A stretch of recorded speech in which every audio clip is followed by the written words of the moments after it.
Gentlemen, at this time, we ask that you please stand if able. Remove your hats and join the Valley Baseball League, our players and coaches, as we honor America with the singing of our national anthem. Tonight's anthem will be performed by Jennifer Merriman.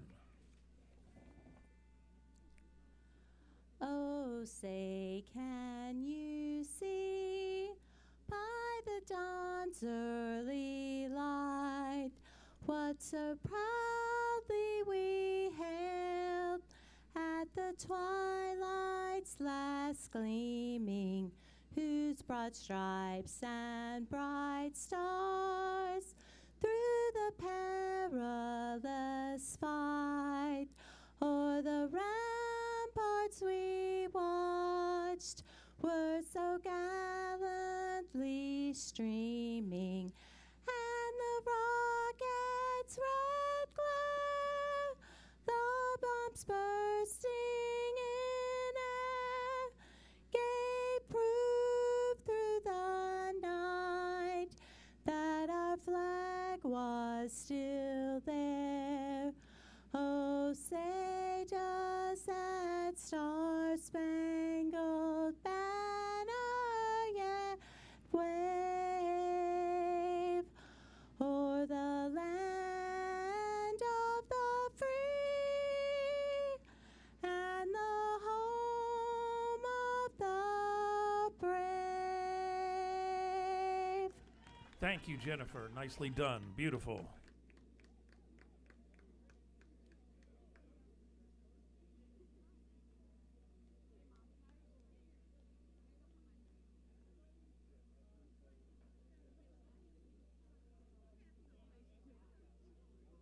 Tom Sox fans, let's play ball.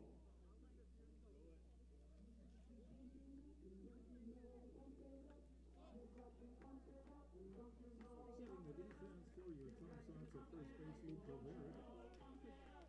In second base, Chelsea Alvarez. My dog just died, and you guys... And over at third base, Henry Ford.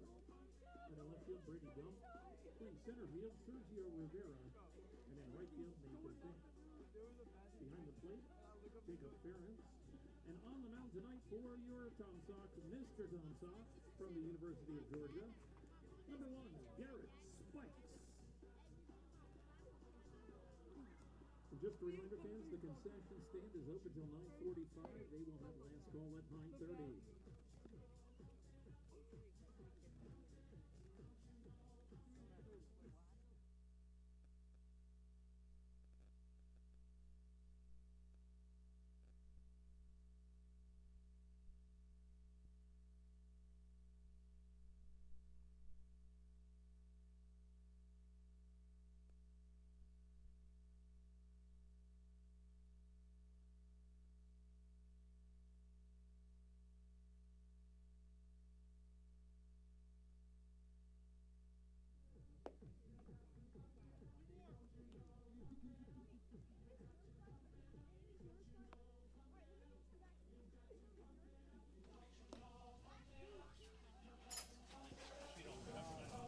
The two themes of the Tom Sox season have been comebacks and rain, and tonight a 2-hour rain delay has put us back to right here, a 9:03 time right now, but we are ready for the VBL Championship Series between the Charlottesville Tom Sox and the Harrisonburg Turks. Good evening, everybody. Welcome into Tom Sox Baseball on Tom Sox TV. I'm Nathan Schwartz, joined by Alex Rocco. And Alex, a late start tonight, but the start of an amazing series we expect. Well, Nathan, we saw these two teams match up 4 times during the regular season, and the season series was split. A lot of highly contested contests, so if this series is anything like the regular season, we should be in for a treat.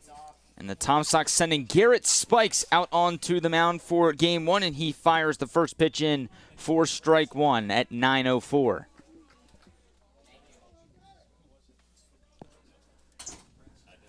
For a while, it just didn't seem like this game would be able to be played tonight, as the second pitch for Spikes is down low for ball 1. The rain has been constant for the past 8 hours or so, but the field is in pretty good condition, all things considered, as the 1-1 breaking ball for Spikes catches the middle of the zone for strike two, and this is Jose Perez leading things off for Harrisonburg, who hit 301 in the regular season, hitting 389 this postseason. 1-2 from Spikes. Did he go around? No, he did not, said our third base umpire Steve Williams tonight, but I believe it hit Jose Perez. Yeah, and that pitch from Spikes just came in and drilled Perez. And Perez, you mentioned his postseason stats, but ever since the calendar turned to the month of July, Perez has been on an absolute tear at the dish. In the month of July, hitting 388.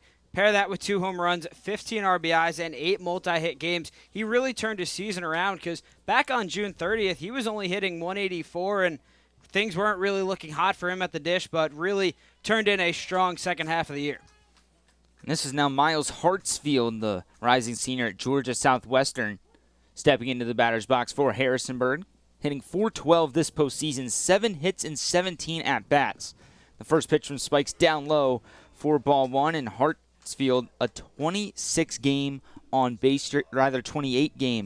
base streak. He's got hits in 8 of the last 9. Another one of these very hot hitters in the Harrisonburg lineup. You're going to say that all throughout this lineup, is especially talked about Perez, Hartsfield up at the dish now, but the guy on deck, Micah Morgan, won the VBL South MVP. He's been on an absolute tear all year long, so this Harrisonburg Turk team filled with a lot of dangerous hitters. Spikes making his 5th appearance on the mound this summer, as that's a line drive into left field for the first hit of the night. That's Hartsfield extending his on-base streak to 29. You mentioned it being the 5th appearance for Spikes, a guy that plays mostly outfield but can come into pitch in a pinch, and you see it here tonight. Has tossed 13 2/3 innings, is 1-1 on the year, and has a 7.24 ERA. He went 6 innings in his last appearance on the mound last Wednesday in Purcellville, threw 109 pitches in that game, and expect to see him on the mound for a decent bit tonight. First pitch for Morgan is fouled away. Alex, you just mentioned Micah Morgan named the South MVP and was, of course, an All-Valley League South selection. 6 for 16 against Charlottesville this summer with a double, a triple, and 2 RBI. 0-1 from Spikes, grounded to Edwards. He will step on the second base bag himself, and the throw to first is in time for the textbook 6-3 double play. Well, you know what they say, Nathan. A double play is a pitcher's best friend, and Garrett Spikes in a jam to start off the contest. Gets the double play ball. A nice play there by the shortstop, Kyle Edwards, doing things himself, and that's a crucial 2 outs here. And that'll bring up Chris Katz, who came to Harrisonburg after the College World Series run for Wake Forest. He only appeared in 1 game against Charlottesville. He was 2 for 4 with an RBI and 2 walks in that matchup, the lone matchup between these two teams in July. And he absolutely dominated when he got to Harrisonburg. 414 average, but the power numbers really stand out. 5 doubles, 7 home runs, 27 RBIs. And he's quickly ahead 2-0 against Spikes. Perez is all the way at 3rd now after the double play. Katz, another one of those All-Valley League South selections. After that 414 average the first 20 games of his season, as the next pitch for Spikes catches the outside corner for strike 1. Setting the defense for Charlottesville, Jacob Ferentz behind home plate.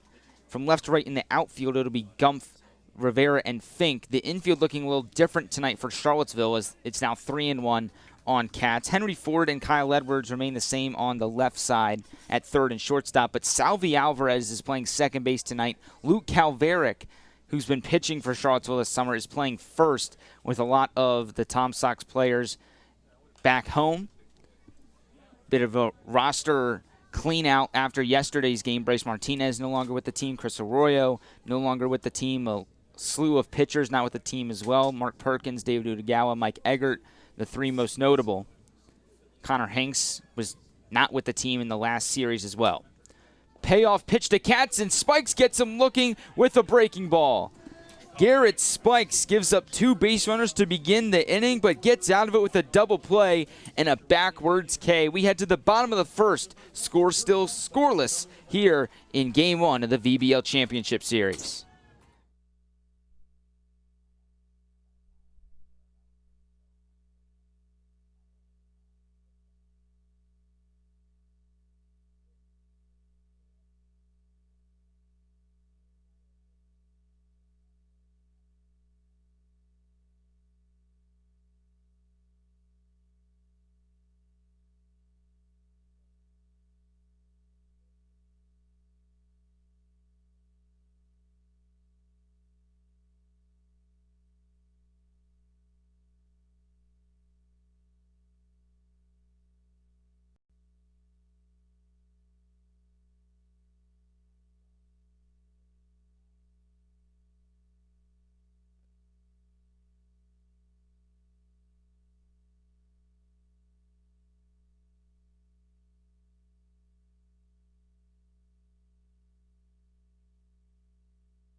Back here in Charlottesville, a hectic start for all things considered.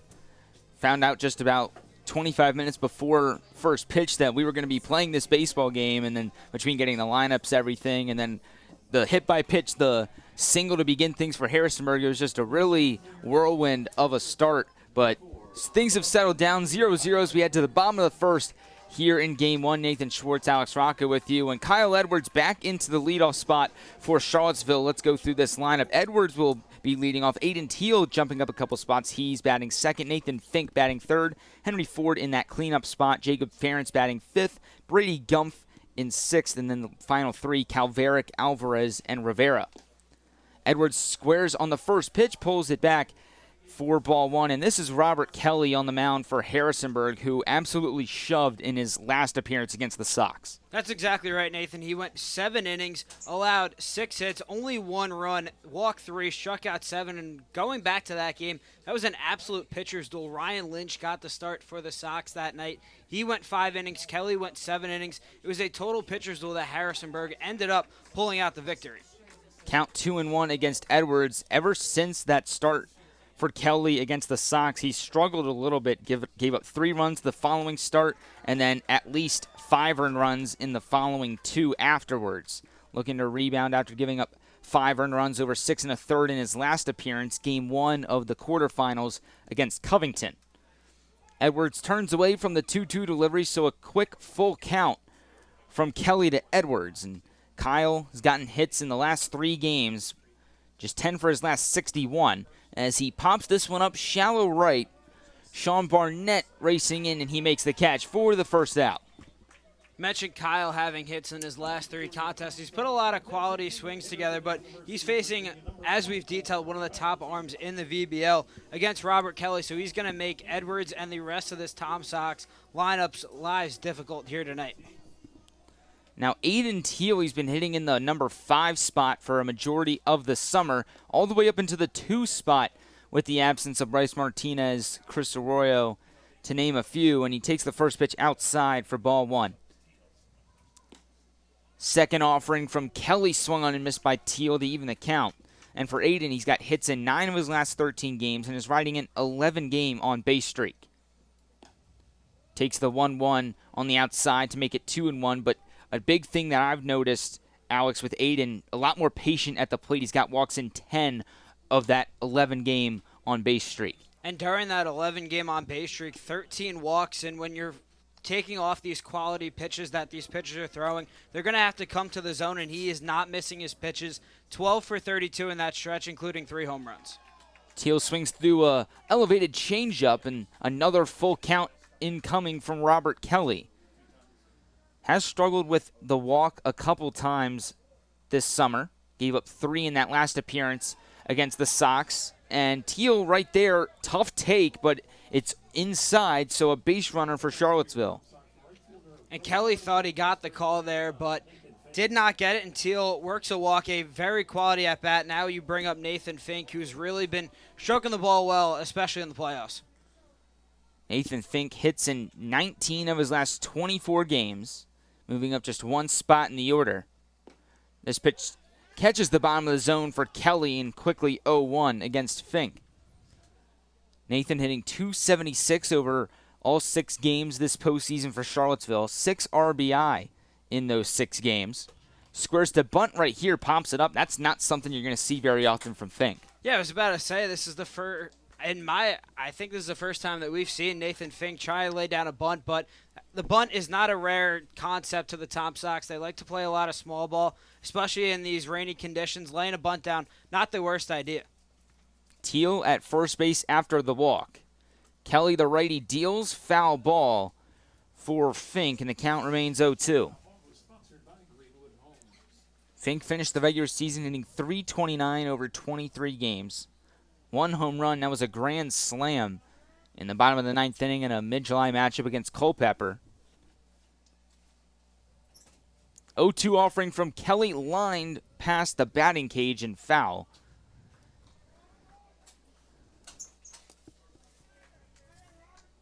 Landon Coleman over at third base for the Tom Sox. I believe Davian Garcia is the one coaching first base tonight. As that ball chopped to third, the throw will go to first from Borges to Corrali, and Fink retired. It was a nice play by the third baseman, Tyler Borges, attacking that ball early, making sure he makes the play on the hop, not letting him eat it up. And you see that a couple of times over there at the hot corner. You see a couple of third basemen just stay back on the ball, and it sometimes eats him up. But Borges aggressive and makes the nice play. And now the hottest hitter in the Valley Baseball League, Henry Ford, stepping up to the batter's box right now. And Alex, what he was able to do in that Strasburg series, simply remarkable.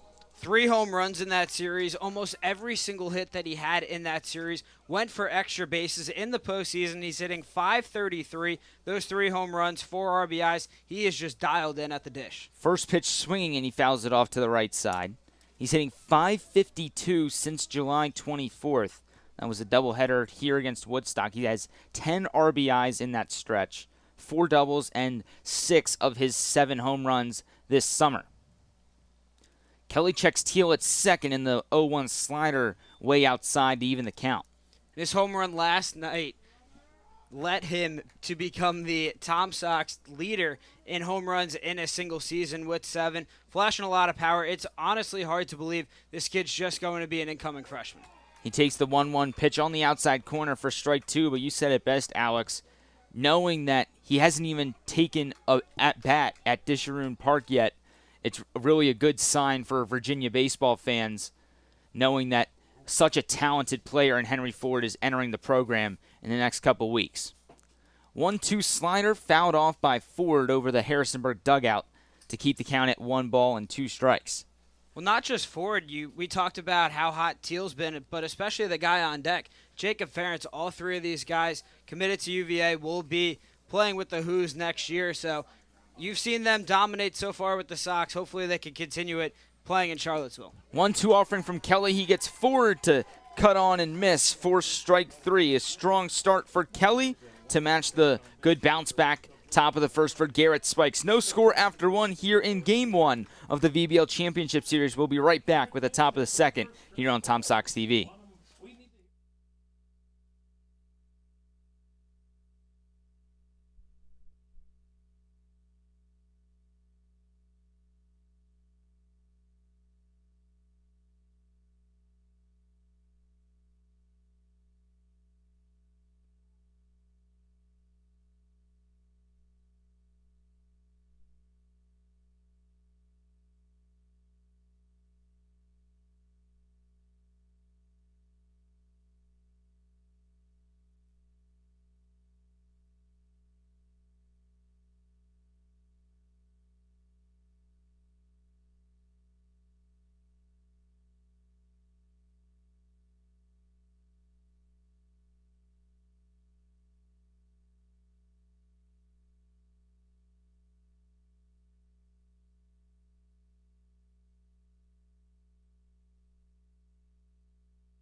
Garrett Spikes back on the mound for Charlottesville as we begin the second inning here in the VBL Championship Series. Things got off to a hot start for Harrisonburg. A hit by pitch for Perez. Hartsfield singles the other way, but then a double play to Micah Morgan and then a strikeout for Chris Katz ended the threat.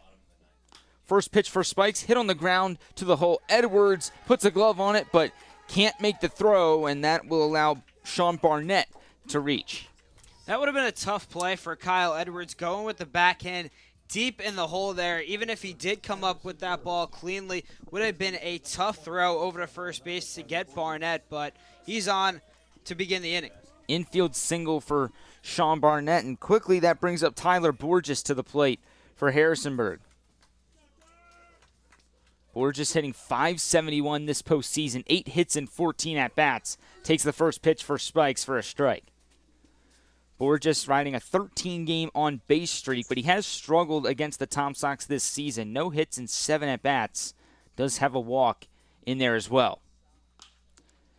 Swinging right there, ground ball to 40, throws to Alvarez at second, and they get the lead runner. And it's going to be interesting to see what the dynamic is going to be with the infield tonight. The left side has been strong all season long, but now Alvarez, traditionally a catcher at second base, he does have a little bit of experience there. And then Luke Calveric is a two-way player at Radford, transferring to William & Mary, but also just not a lot of experience this summer at that first base spot. No, that's exactly right. And Salvi Alvarez played second base in that game against Percival. Got a couple of plays over there, but not a whole lot of experience, and not the experience that you would want playing in Game 1 of the championship. But to makeshift infield, then so far it's worked out for the Sox. Bryce Martinez has been playing second base for Charlottesville ever since the first week of June. So a rare presence at that second base position other than Bryce this summer for Charlottesville. Trent Corrali now into the batter's box for the Turks. First baseman tonight, hitting .333 in the playoffs over 4 games. Harrisonburg swept both of its quarterfinal and semifinal matchups as a line out right there to Nathan Fink in right shows off the arm, trying to double up Barnett at first base. And we know that Fink has a cannon of an arm. We've seen him pitch a couple of times this season, and actually in the postseason against Strasburg worked 1 1/3 innings and struck out 2 hitters, really saved the game. That was Game 2 for the Sox. They came back down 9-4 in the top of the 8th inning, came back to win 11-9, and that was a monumental victory. Allowed them to pick up the 6-3 victory last night, and Fink really the hero of that contest.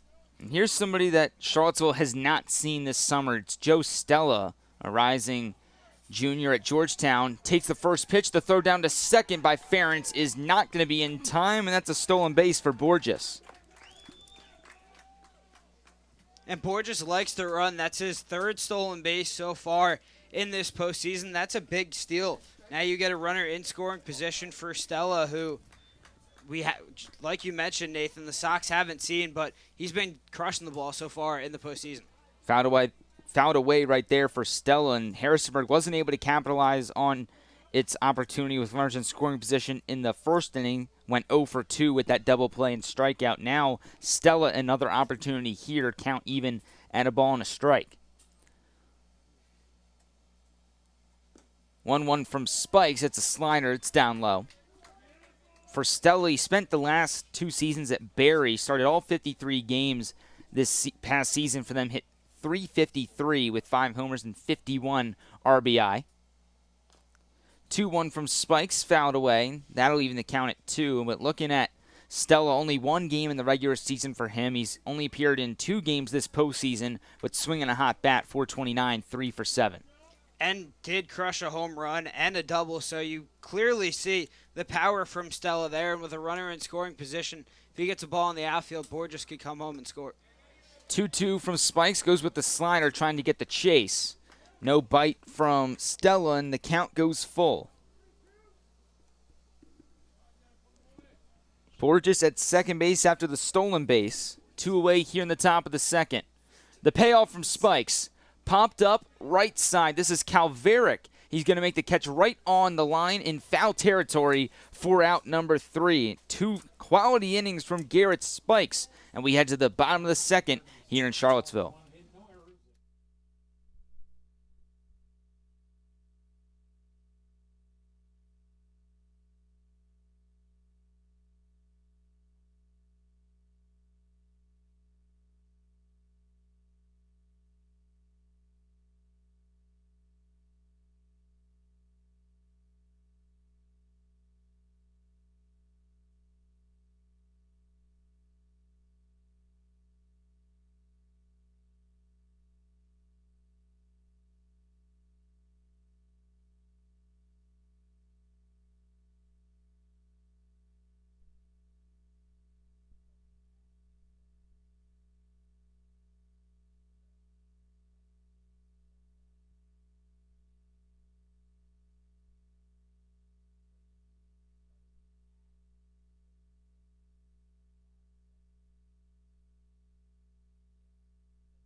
Jacob Ferentz to lead things off for the Sox as we begin the bottom of the second inning here at CHO Airport Field. Charlottesville, only the one base runner in the bottom of the first. Aiden Teal worked a one-out walk, but was stranded at second base after Henry Ford struck out. Now Robert Kelly back out on the mound. First pitch fastball just misses off the plate to begin the at-bat for Ferentz. Another one of these Tom Sox hitters who's absolutely mashing at the plate right now. He's only played in 9 games with Charlottesville this summer, but he's got hits in 7 of those 9 games, and he's reached base in all 9.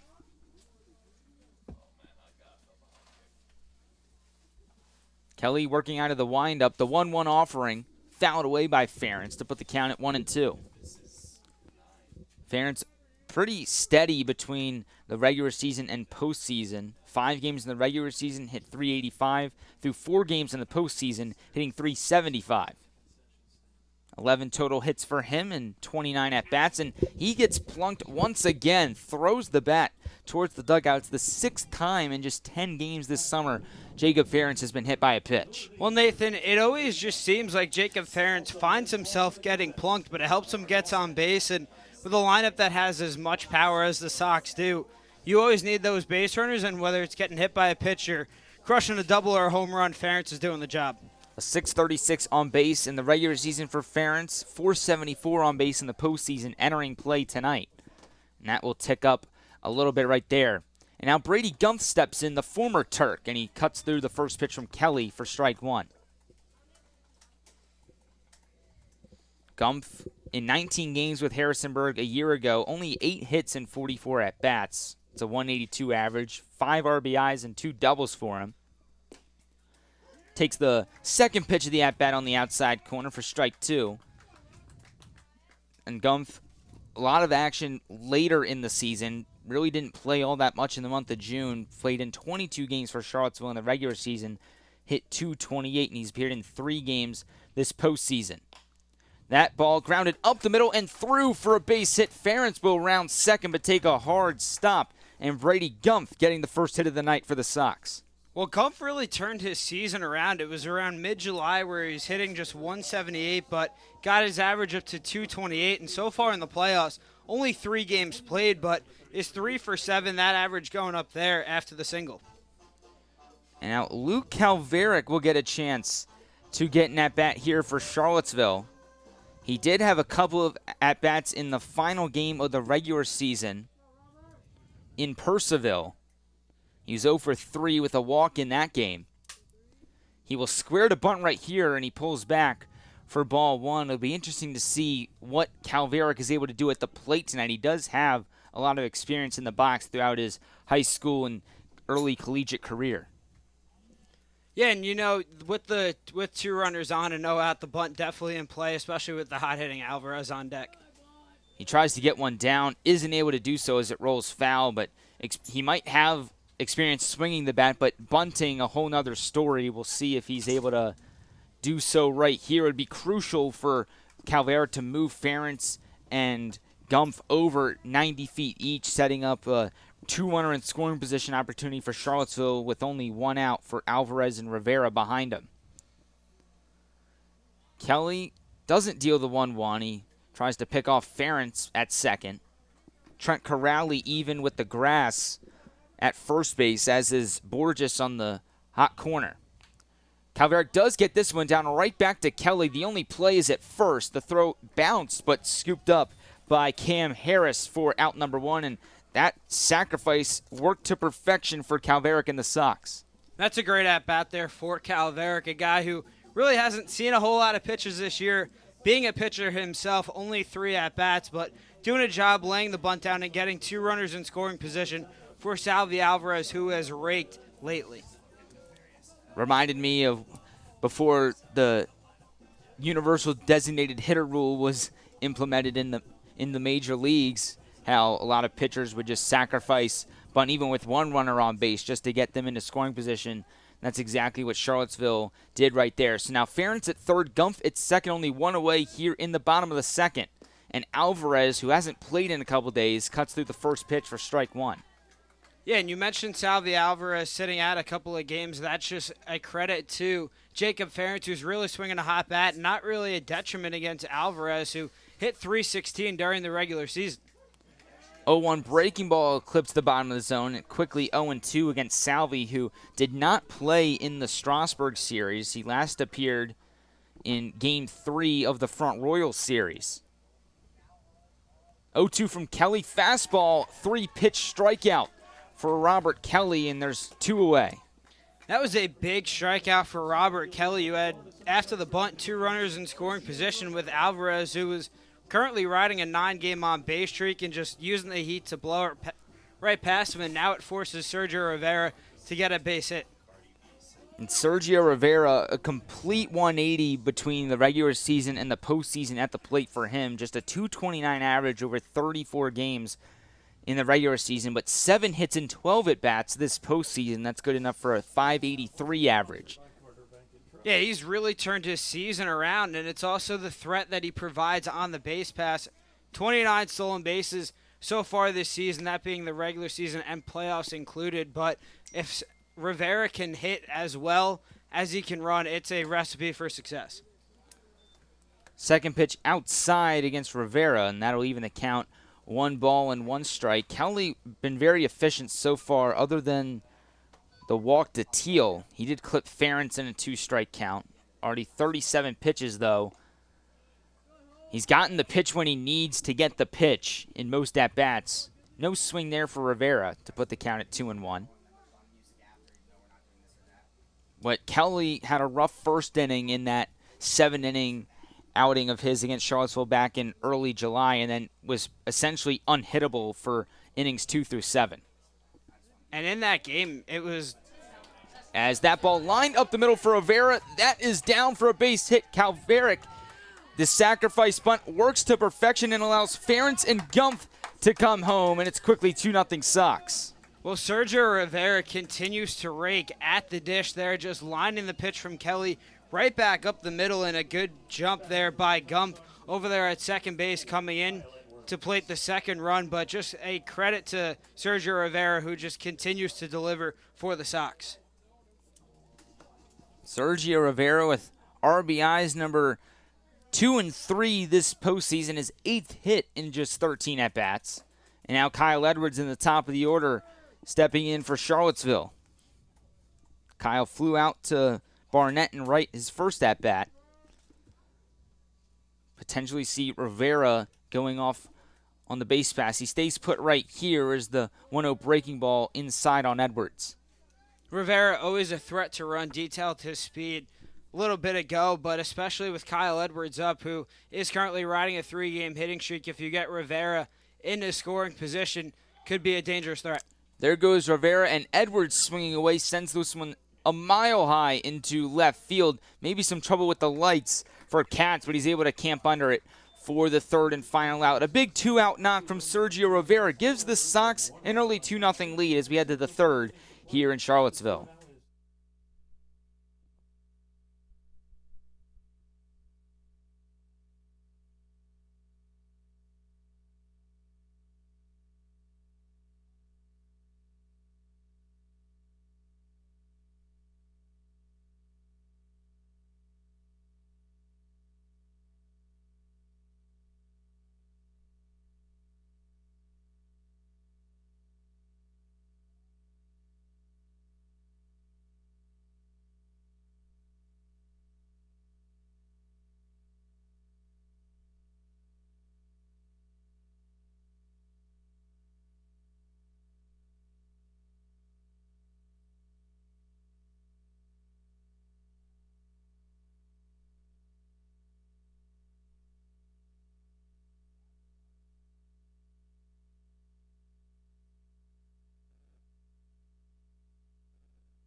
Cam Harris will lead things off for Harrisonburg in the top of the third and quickly laces a single into left field. And for all 3 innings now, Harrisonburg gets the leadoff man on. That's the recipe for success. You get runners on base and you work the count against Garrett Spikes. And now you have the top of your lineup, Jose Perez, Miles Hartsfield, and Micah Morgan, who have been absolutely raking at the dish. And that's a big knock for Harris, who really struggled against the Sox during the regular season. And the approach has been clear for Harrisonburg tonight. Swing early in the count against Garrett Spikes, knowing he's probably going to fill up the zone and try and get ahead of these hitters as much as possible. Right there, Perez patient, and he takes the first pitch outside for ball 1. Harris, 12 stolen bases between the regular and postseason.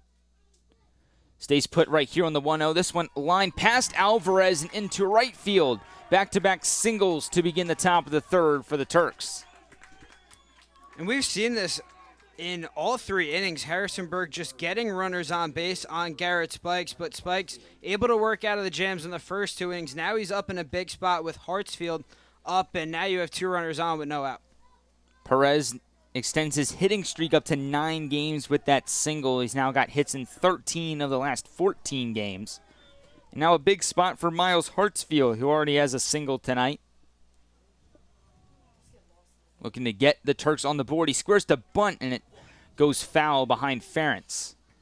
We saw small ball work for the Sox, and Harrisonburg matching that strategy there, trying to get Harris and Perez into scoring position there with the bunt from Hartsfield, but he just couldn't lay it down. Plenty of speed on the base pass with Harris and Perez, and speed in the batter's box with Hartsfield. He squares to bunt again, gets a breaking ball, he gets it down, Spikes trying to go to third, tries to go to first, and he does get the call at first base with Alvarez covering.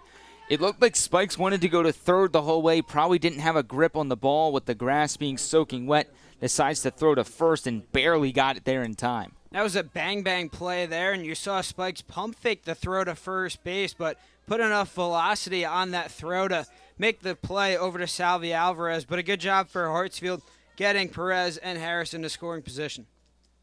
And now the Turks taking exactly what Charlottesville did in the bottom half of the second and matching it, and now Micah Morgan will step in for the Turks. And that ball fouled away past the light post next to the Turks bullpen.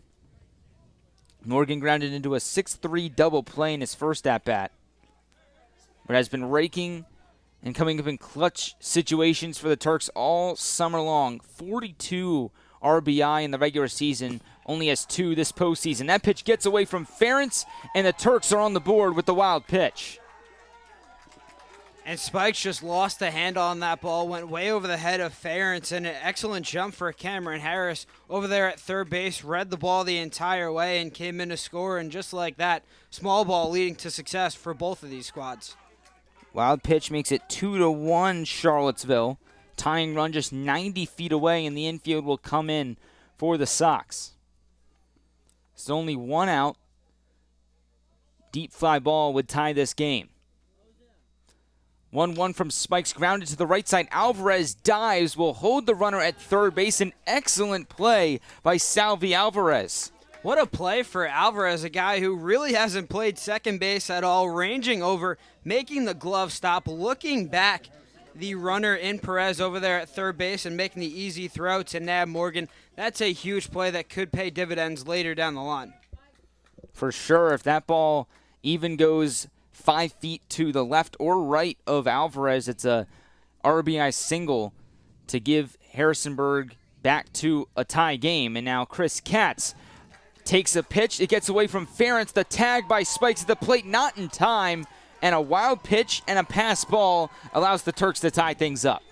That's what you get with the guy in Garrett Spikes who really hasn't thrown a whole lot this year. That ball just getting past Ferentz. And once again, just that going back to that bunt by Miles Hartsfield, getting Perez and Harris into that scoring position, getting them on second and third.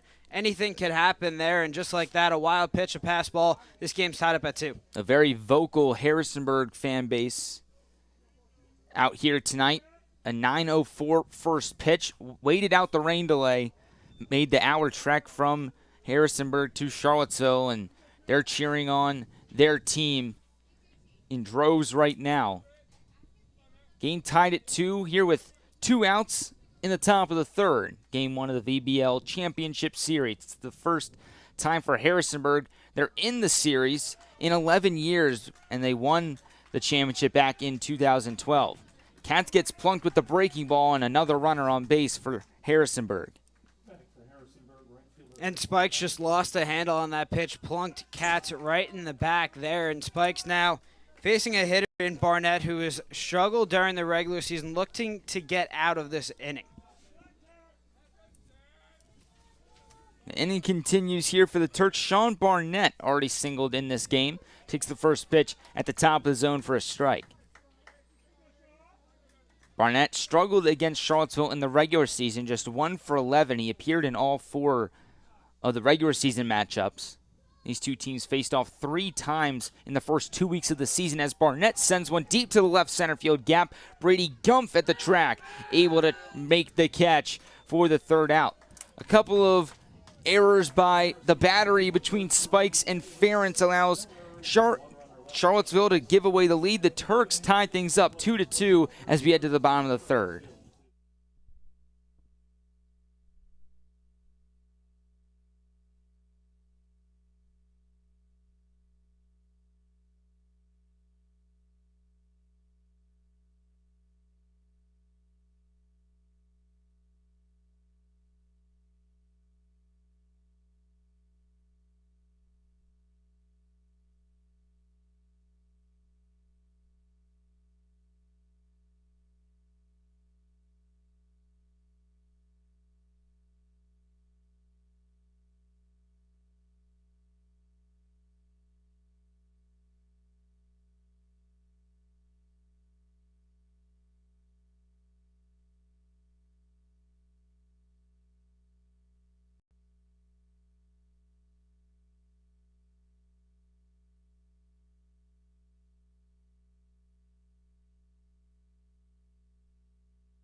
Charlottesville gave up the lead in the top half of the inning, looking for a response right here against Kelly as the first pitch outside to Teal, who drew a walk in his first at-bat. That was a very impressive at-bat for Aiden Teal. Worked the count full, fouled off a couple of tough pitches from Kelly, really doing a nice job at the dish. Breaking ball in there for a strike from Kelly, who's really mixed in that slider and curveball effectively tonight. That's exactly right, and Kelly has faced this Charlottesville team twice now, has seen these hitters a bunch of times, so he knows how to attack them, and he's had control of his pitches, but especially that breaking ball, using it to get ahead and putting away these hitters. The walk is what hurt him in the first inning of that last appearance against Charlottesville. As Teal sends this one a long way to right, it's going to be caught at the track by Barnett. A phenomenal play, racing in the rain, colliding against the wall, but keeping it in the glove. That's a very impressive catch there by Sean Barnett, especially battling the elements and these lights. We've seen several times this year where the balls have gotten lost in the lights, but Barnett doing an excellent job tracking that ball all the way and putting it away for a loud out number 1. Seems like Aiden Teal gets a lot of long fly ball outs. Seen the ball really well over the last 3 weeks or so. Unlucky right there. He's now 0 for 1 tonight, and Fink takes the first pitch on the outside corner for strike 1. Nathan with a ground out to Borges his first time up. Only played in 1 game against the Turks in the regular season. He went 1 for 3. And the count quickly 0-2 after another foul ball.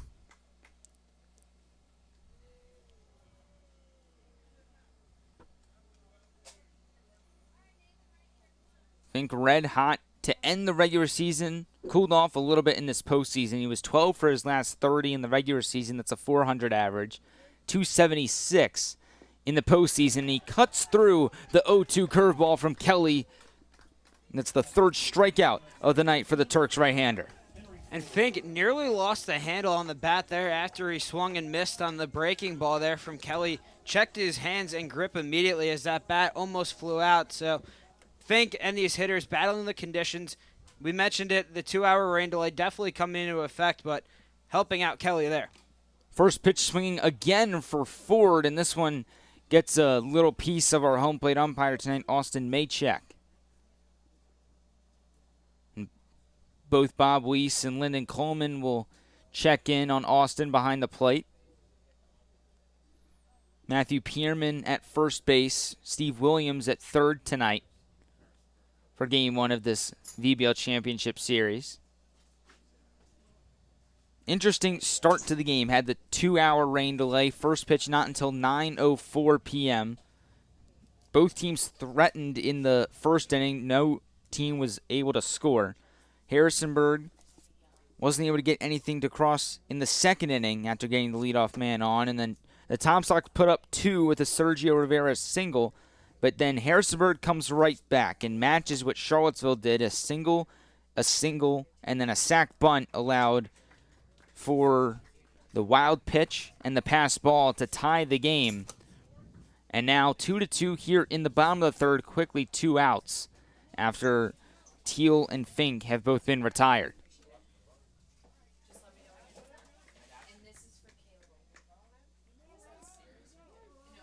Everybody's ready to go. Kelly, the 0-1, grounded on a high chop over to third. This is Borges throwing across the diamond, and it's a 1-2-3 inning for Robert Kelly. We saw this in the last matchup with Kelly and the Tom Sox. He got into a groove as the game went on. Tom Sox looking to avoid that happening once again. We head to the top of the fourth with the game knotted at 2 here in Game 1 of the VBL Championship Series.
Tyler Borges, who just made the put out to end the bottom of the third, leading off the top of the fourth here in Charlottesville. Nathan Schwartz, Alex Rocca with you for this Game 1 of the best of 3 in the VBL Championship. First pitch from Garrett Spikes here in the fourth outside for ball 1.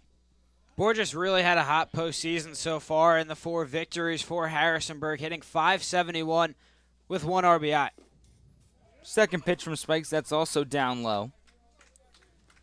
And for Spikes, already talked about that 6-inning performance he had in his last outing. He's been asked to go extended innings for Charlottesville to just eat up some innings when Charlottesville was really taxed with its bullpen late in the season. In his last 3 appearances, he's gone at least 3 innings, so working into the fourth here tonight, pretty expected.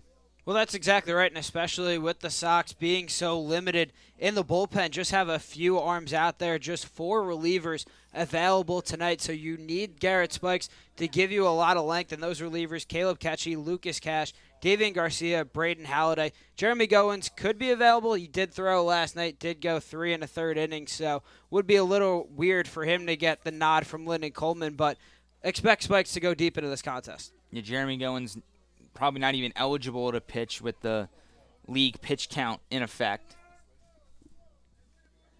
3-2 count from Spikes to Borges. The sidearm delivery laced to left field. Brady Gumpf going back to the track, and he's able to haul it in for the first out. Spikes gets touched up a little bit. He gave up 9 hits in his last outing, 3 the outing before that, and 6 in his second outing of the season. And he's gotten touched up a little bit tonight, but he's going to pitch to contact, and a lot of times he's going to force you to hit that breaking ball, and that's what we saw right there. And it's back-to-back long flyouts for Garrett Spikes, but pitching to contact and letting his defense make the plays for him. Only the 1 strikeout for Spikes so far. That was Chris Katz back in the first inning, and that was a backwards K for Spikes in the outside corner. We've been seeing him try that to locate that slider down and out tonight. He also has a untraditional windup. Brings up that leg and likes to come from over the top when he wants to pump in that fastball, but also when he goes with the breaking ball, lowers that right shoulder a little bit. Not necessarily sidearm, but more of a 3/4 slot. Yeah, and it's a funky delivery, but if it gets outs and it gets success, it works out for the Sox and especially Garrett Spikes. 1-2 fastball. That was actually the 0-2 pitch, so make it 1-2 after that pitch is upstairs. Trent Corrali in the batter's box for Harrisonburg, 0 for 1 with a line out back in his first at-bat. 1-2 slider. Did he go around? Yes, he did, says the first base umpire, Matthew Pierman, and there's that second strikeout for Spikes. That's a good job by Spikes there, getting ahead of Corrali and then going with the breaking ball, changing velocities and changing the eye level of Corrali, going with the high fastball and going with the low breaking ball. Just excellent stuff from Spikes. Borges, Corrali retired in order. Now Joe Stella, who popped out to Calveric in foul territory to end the second inning in the batter's box right here. Takes the first pitch a little upstairs for ball 1. Spikes allowed 4 hits through the first 3 innings, retired the first 2 here in the 4th, something we haven't seen from Spikes tonight. He allowed the leadoff man to reach in each of the previous 3 innings. Another foul ball here for Stella that's playable for the Sox, but Calveric and Fink both can't get there in time, and it'll drop down for the second strike. And Luke Calveric ran a long way over there from first base trying to haul in that foul ball from Joe Stella, and good effort by the first baseman, but it falls in between Calveric and Fink. It was actually the first strike of the at-bat, so 1-1 the count.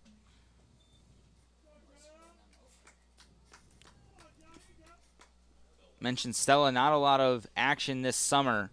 This is just his 4th game, transferring to Georgetown, a Pittston, Pennsylvania native. It's really positional flexibility, catcher, infielder as well. He's getting the nod behind the plate tonight for Harrisonburg. The Turks had both Matthew Delgado and Gunnett Carlson behind the plate for most of the regular season, but both of those guys no longer with the team. So Brody Pickett and Stella doing a majority of the catching for Harrisonburg late this summer. 1-1 breaking ball sent into shallow right field, and that is going to bloop down for a 2-out single.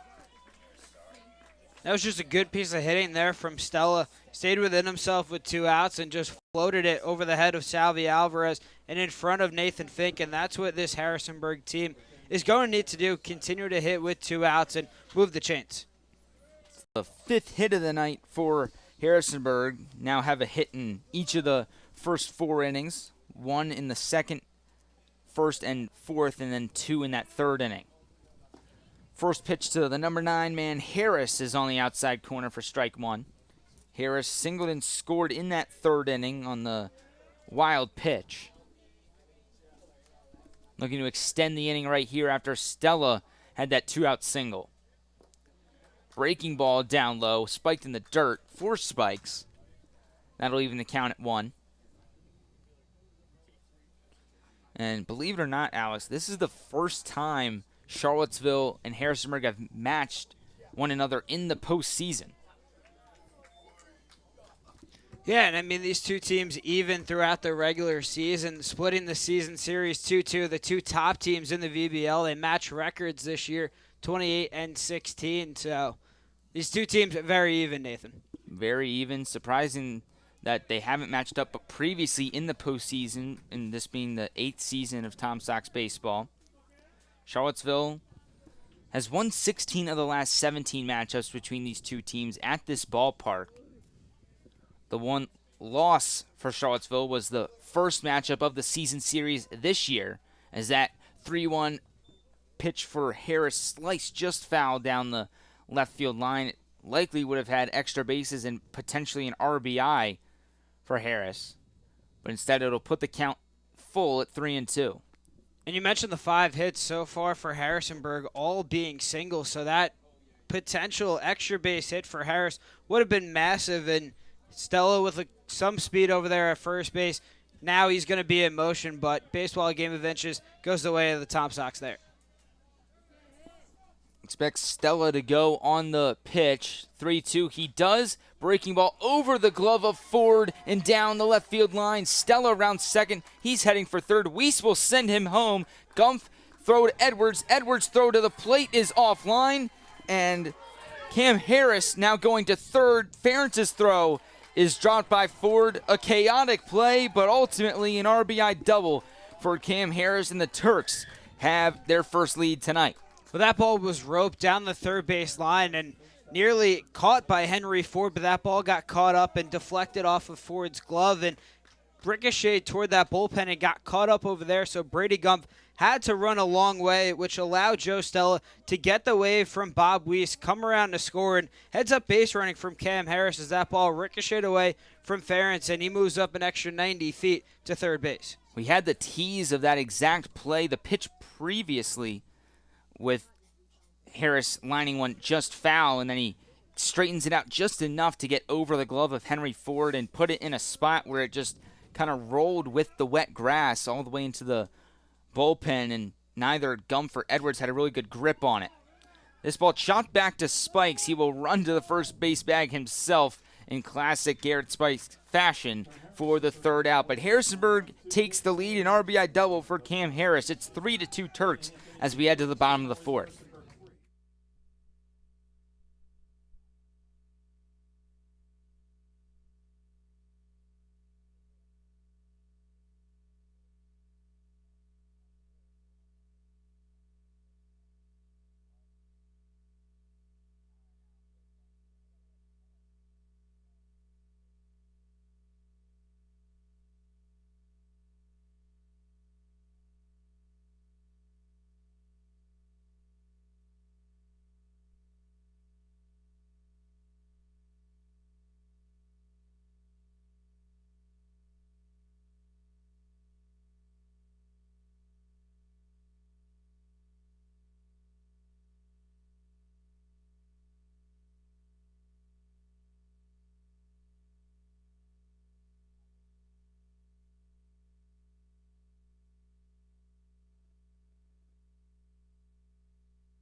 Harrisonburg playing with a lead for the first time tonight as the first pitch of the bottom of the fourth upstairs for ball one against Jacob Ferentz, who led off the second inning with a hit by pitch. He came around to score on the Sergio Rivera 2-run single.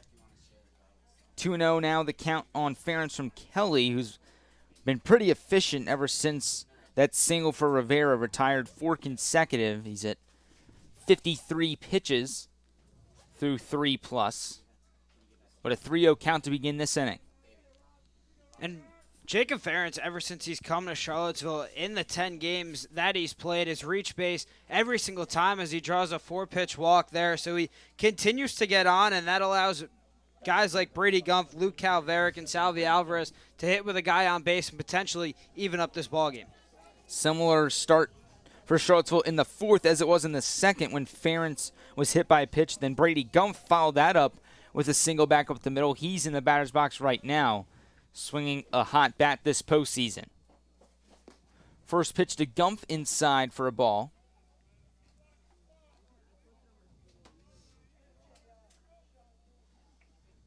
Brady 4 hits and 8 at-bats now over 4 games in the postseason.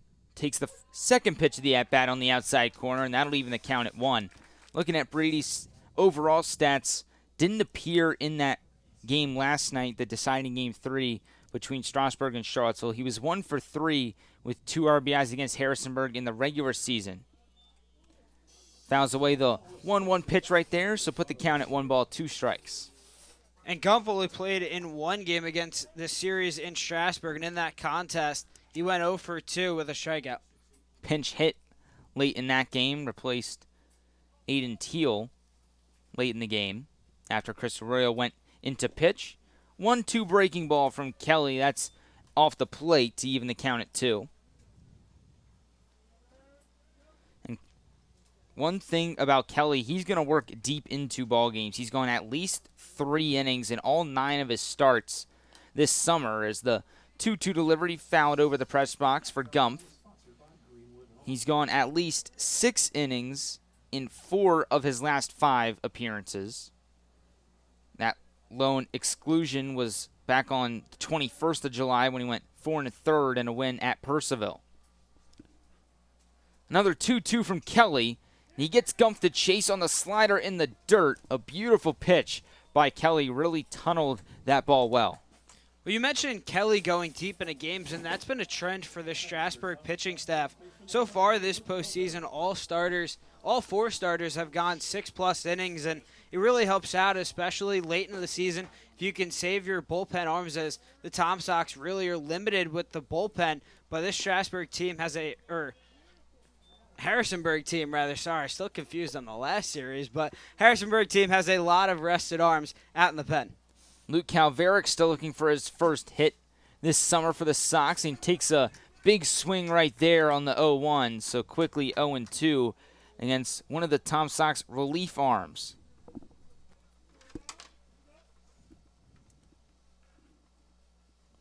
(0-2) to Calveric. He fouls it off to the left side. Luke 0 for 3 in that game against Purcellville last week where he got a chance to play first base.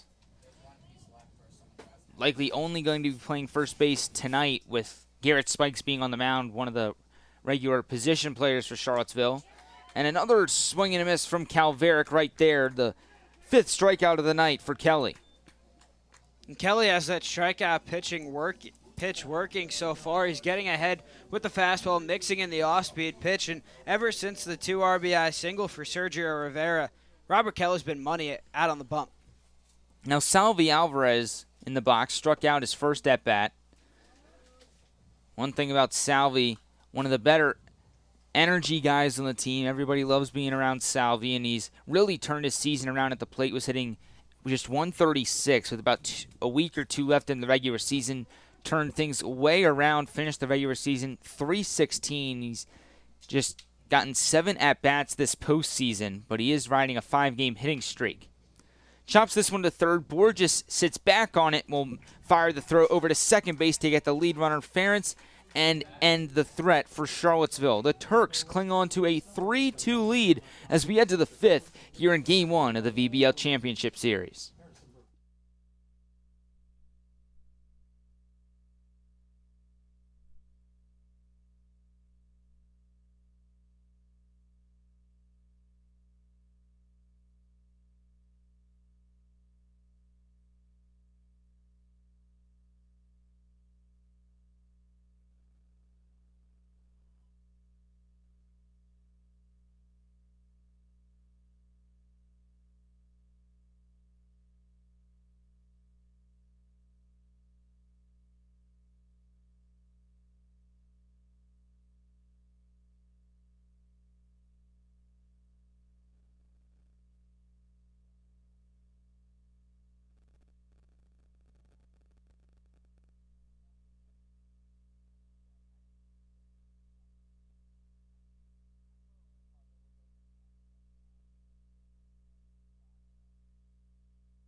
Harrisonburg has all the momentum right now as we head into the top of the 5th inning here at CHO Airport Field. Nathan Schwartz, Alex Rocca with you for this game one as Miles Hartsfield sends one back up the middle. But Salvi Alvarez looking like Bryce Martinez out there at second base for the first out. What a play by Salvi Alvarez. That's 2 plays so far in this game. Just excellent defense from the converted catcher. Maybe he should start playing second base. He's flashing the leather out, is Alvarez. Absolutely. The Tom Sox have had stellar infield defense all summer long. Really haven't had the need to put Salvi anywhere other than catcher, but he's flashing the leather. A couple nice plays for him defensively out there at second base tonight. And that retires the number 2 hitter Hartsfield, setting up a 1-out situation for Micah Morgan, who's hit 2 ground balls tonight. A double play back in the first and a put out to Alvarez back in the third. That was the first of the 2 web gems for Salvi tonight. That was when there was a runner on third base, and Salvi made a nice diving play with the infield in to keep Morgan from getting an RBI single. Nice breaking ball right there from Garrett Spikes to put the count at 1-2. And Morgan not having the success that he's had against Charlottesville so far this season. Came into tonight hitting .375, but 2 groundouts so far. Another breaking ball from Spikes. Pretty split from fastball and breaking ball tonight from Spikes. He throws a slider as well as a curveball. Both have similar movement. 2-2 breaking ball from Spikes just off the outer edge of the plate, and a full count upcoming to Morgan. Morgan had a 5-game hitting streak snapped on Monday as he grounds one right back to Spikes. This time he won't step on the bag himself. He will complete the flip to Calveric, and the first 2 retired here in the 5th. Well, this is a good start for Garrett Spikes, bouncing back after giving up the RBI double to Cameron Harris just an inning ago. And Spikes bouncing back, looking to get out of this inning and get the Sox back up to hit. Chris Katz will get his 3rd chance at the plate tonight. He's 0 for 1 with a hit by pitch. Katz, one of the 3 All-Valley South team selections in the starting lineup tonight for Harrisonburg, and he splits the right center field gap. He gets past Rivera and goes all the way to the wall. An easy stand-up 2-out double for Chris Katz to put another runner in scoring position for the Turks. Well, we saw Katz flash the extra base hit power during the regular season with 12 extra base hits, picking up his first in the postseason. That ball just was blistered off the bat, found the right center field gap, and Rivera was on his horse, and if he didn't have the speed out in center field, Katz potentially could have stretched that into a triple. The second double in as many innings for Harrisonburg. Cam Harris had a double in the 4th, and now a 2-out double for Katz here in the 5th gives Sean Barnett a chance with a runner on second, and Barnett 1 for 2, that hit a single back in the 2nd. Spikes looking to work out of another jam. 1-0 breaking ball inside off the plate. Spikes, that's the 7th hit he's allowed in 4 2/3 innings tonight. No action for Charlottesville in the bullpen, so it seems like Spikes is going to go as long as he possibly can tonight as Barnett fouls away the 2-0 for 2-1 count now. Spikes at 72 pitches. And with his 109 in that last appearance, we could see him go all the way up to 120 if necessary. Well, we've seen Lyndon Coleman not be afraid to push his starting pitchers. David Utagawa set the team record with 114 pitches back in Game 2 against Strasburg. So Coleman not afraid to push his pitchers.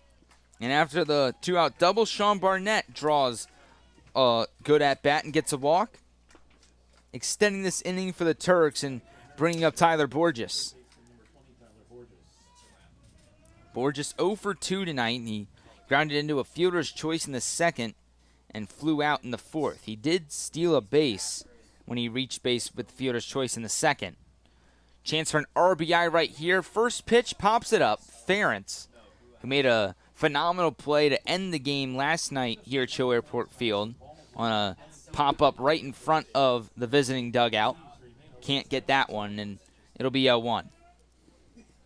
Yeah, and that was a fantastic catch by Ferentz. Had to battle a light. Henry Ford came charging in from third base, but Ferentz used his body to put that catch away and send the Sox to the championship.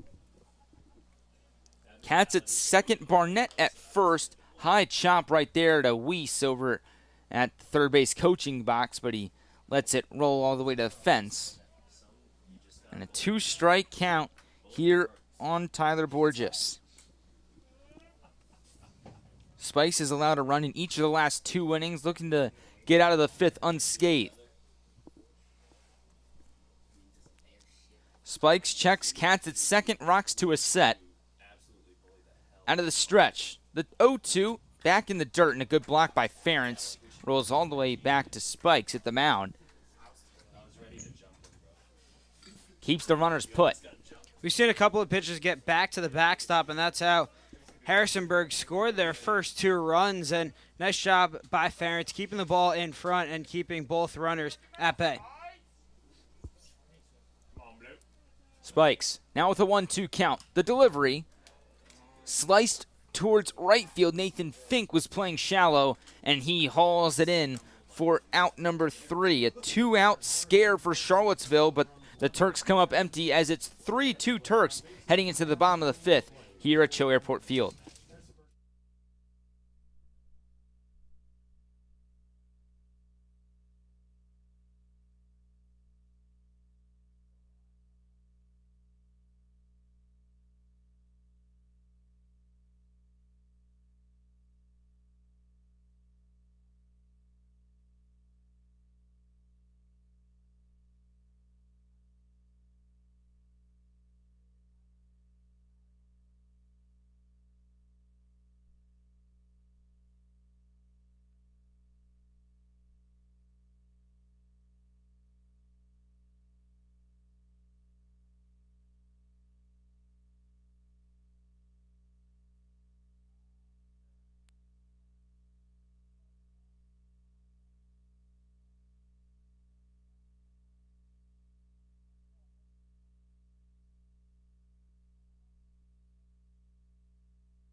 Nine, 1-2 for the Charlottesville Tom Sox here in the bottom of 5th as they still trail 3-2. I'm Alex Rocco, joined alongside by my broadcast partner Nathan Schwartz. And leading things off here is the center fielder Sergio Rivera. And Nathan, Sergio had the only 2 runs so far for the Sox. Yeah, continues to be one of the clutchest hitters for Charlottesville this postseason. That was his 8th hit in just 13 at-bats this postseason. Rivera picked up his 2nd and 3rd RBIs, driving in Jacob Ferentz and Brady Gumpf, as the count is now even at 1-1. Robert Kelly continuing to mow down these hitters. Before the walk to Jacob Ferentz, the last base runner that he allowed was Rivera back in the 2nd inning. And when comparing his regular season stats to the postseason stats, just 16 hits over 34 games in the regular season, but 8 hits in 7 games this postseason. Kelly's 2-1 popped out of play, and now the count is even at 2-2. But you mentioned the success that Rivera has had this postseason. It's really been a revelation for the Sox. You have a hitter that's in the bottom of the order, get on base. He is up for Kyle Edwards and Aiden Teal. More base runners as Rivera pops this one up right on the infield. Putting it away and making the grab is the first baseman, Trent Corrali, for out number 1. A really good pitch right there for Robert Kelly. A fastball located on the upper right part of the strike zone, and a pitch that Rivera knew he was going to have to swing at, but couldn't get out in front of it enough to drive it out to center field. Instead, he gets under it, pops it up to first base. Now it's the leadoff hitter Kyle Edwards as Robert Kelly drops on a first pitch breaking ball in there for strike number 1. Edwards tonight 0 for 2 with a pair of flyouts. The 0-1, Edwards chops this on the ground toward the third baseman Tyler Borges, who scoops it up in foul territory, and Edwards quickly down to the count 0-2. And Kyle slumping right now, just 3 for 28 entering the game this postseason. It's a 107 average. And also struggled against Harrisonburg in the regular season. The 0-2 pitch, this one sent into left field. Getting underneath it is the left fielder, Chris Katz, who makes the grab for a loud out number 2. Well, Kyle's been seeing the ball a lot better in the first couple games of the postseason. In the last week or so of the regular season, really just wasn't seeing the ball well. A lot of strikeouts for Kyle. That was really uncharacteristic of him, but you see he's flown out 3 times tonight. He's putting a good at-bat together and piecing up the baseball, just hasn't gotten anything to fall. Kelly has retired the last 5 Tom Sox hitters, as now the designated hitter Aiden Teal, who watches a ball outside. Now the 1-0. This one once again skied into the outfield, flown out toward Chris Katz in left field, who makes the grab for out number 3, and Robert Kelly once again works another 1-2-3 inning here in the bottom of the 5th. We head to the top of the 6th with Harrisonburg still leading 3-2.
Garrett Spikes back out on the mound here for the 6th inning as he faces the 7, 8, 9 hitters in the Turk lineup. Trent Corrali leading things off. Corrali 0 for 2 tonight with a flyout to Nathan Fink and a strikeout as he swings on the first pitch, grounds it to the first baseman Luke Calveric, who takes it to the bag himself for out number 1. Nice to see a easy fundamental play for Calveric. He's gotten a couple pop-ups tonight, but getting a ground ball is a completely different story, and I think it helped him out that the ball went through that grass and really slowed down, giving him an easy chance to alligator that one up, scoop it up nicely, and just step on the bag himself. Fundamental baseball at its finest. That's exactly right, Nathan, and Calveric really just his first time playing the field this year, or second time rather, played the field and played first base back in Percival just a couple of weeks ago. Swing on the first pitch is Joe Stella, who chops this one foul down the third base line. Stella tonight 1 for 2, singled back in the 4th inning, and he later came around to score after the Cam Harris RBI double. That gave the Turks the lead.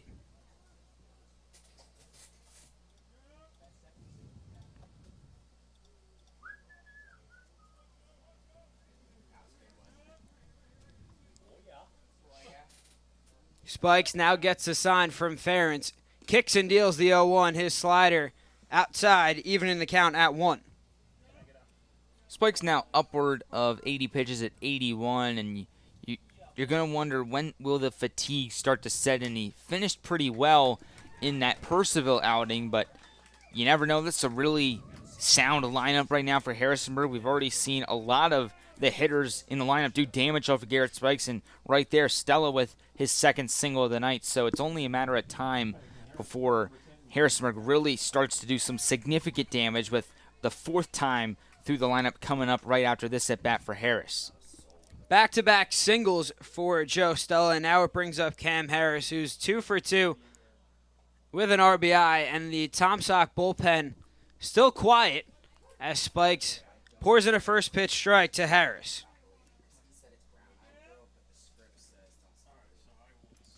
Harris so far in the postseason hitting .250 in the 4 contests. Stella leads off first base. Spike's next offering misses off the plate for ball number 1. Harris hit just .167 in 3 contests against the Tom Sox back in the regular season. Did have 2 RBIs as he lines this one down the third base line, but just foul. And Harris is loving that left field line tonight. Seen him foul a couple off. That one just missed the bag. It would have easily been a single, maybe another double for him. But then in that last at bat, he straightened one out, got over the diving glove of Henry Ford and all the way down into the corner. So if he gets another pitch on the outside, he's seen it enough tonight where he knows he can drive it the other way. Spikes now toes the rubber. His 1-2 pitch on the way.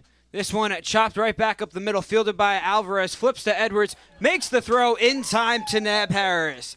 A 4-6-3 double play for Garrett Spikes, and the Tom Sox get out of the inning without giving up any runs. We head to the bottom of the 6th with the score still 3-2.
Nathan Fink striding into the box here in the bottom of the 6th here. I'm Alex Rocco, joined alongside by Nathan Schwartz. The Sox find themselves down 3-2, facing Robert Kelly, who continues to pour in first pitch strikes as Fink fouls that right back into the fence behind home plate.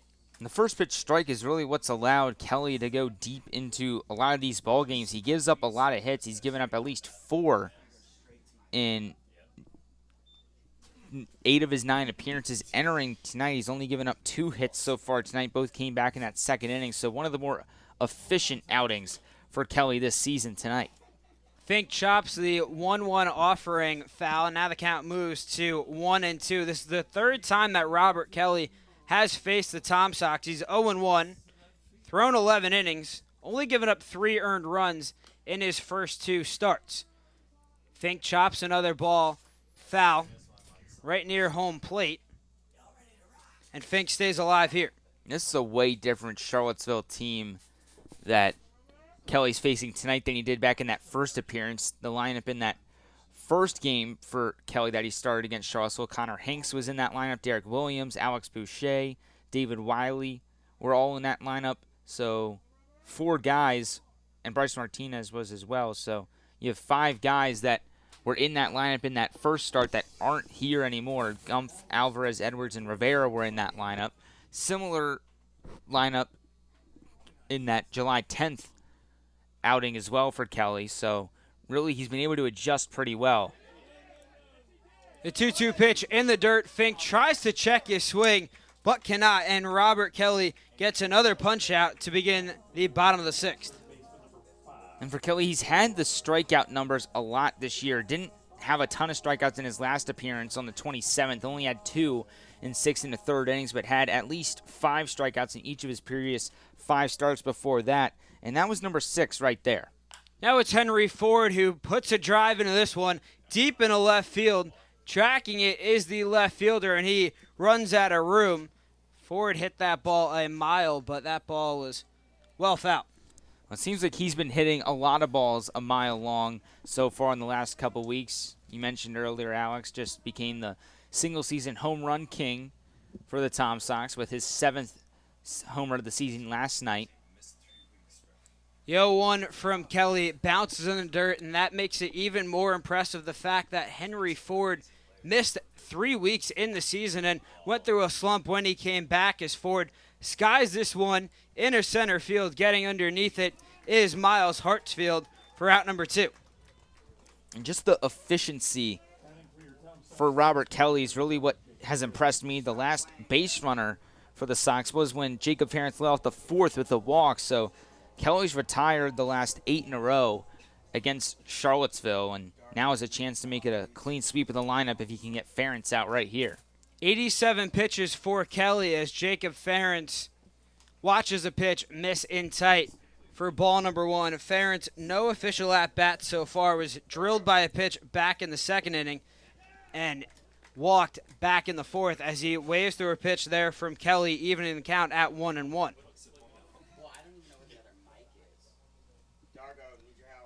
Ferentz has reached base in every game he's played in this summer with Charlottesville as he checks his swing there. Now the count runs to 2-1. Ferentz hitting .375 this postseason with a home run and 2 RBIs. Takes a hack on this one, but fouls it away. Ferentz is a guy that's going to put good at-bats together. You see right there, he gets a 2-1 pitch on the outer part of the plate, is aggressive with the swing, and he loves to work the count and foul off a lot of pitches. The 2-2 from Kelly, swing and a miss, he got him. Strikeout number 7 for Robert Kelly as he works his 2nd consecutive 1-2-3 inning. We head to the top of the 7th with Harrisonburg still up 3-2.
Jose Perez set to lead things off here in the top of the 7th. Perez tonight 1 for 2, has reached base twice, was drilled by a pitch to open the ball game, and he puts a charge into this one deep in the right field corner. Tracking it is Nathan Fink. He will leap at the wall, and this one bounces off the top of the fence. Perez will steamroll into second base with a leadoff double. And for a second, it looked like that one might have been able to clear, but it wasn't quite good enough to get out, but it hits the top of the wall, and that's exactly the type of start that Harrisonburg needs here in this 7th inning if they want to continue to build some momentum. And just looking at Jose Perez, already has a home run against Charlottesville this summer, and he's really been a guy that has raked all summer. He had a little bit of a rough stretch at the end of June, but mashed in the month of July.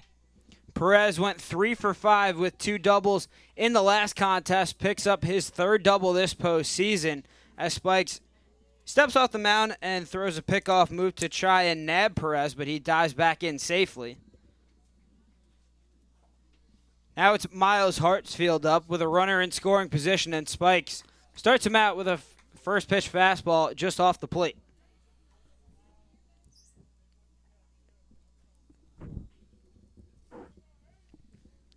Spikes takes a look back at Perez. Still continuing to dance is Perez. Now Spikes comes home, trying to paint it on the outside corner.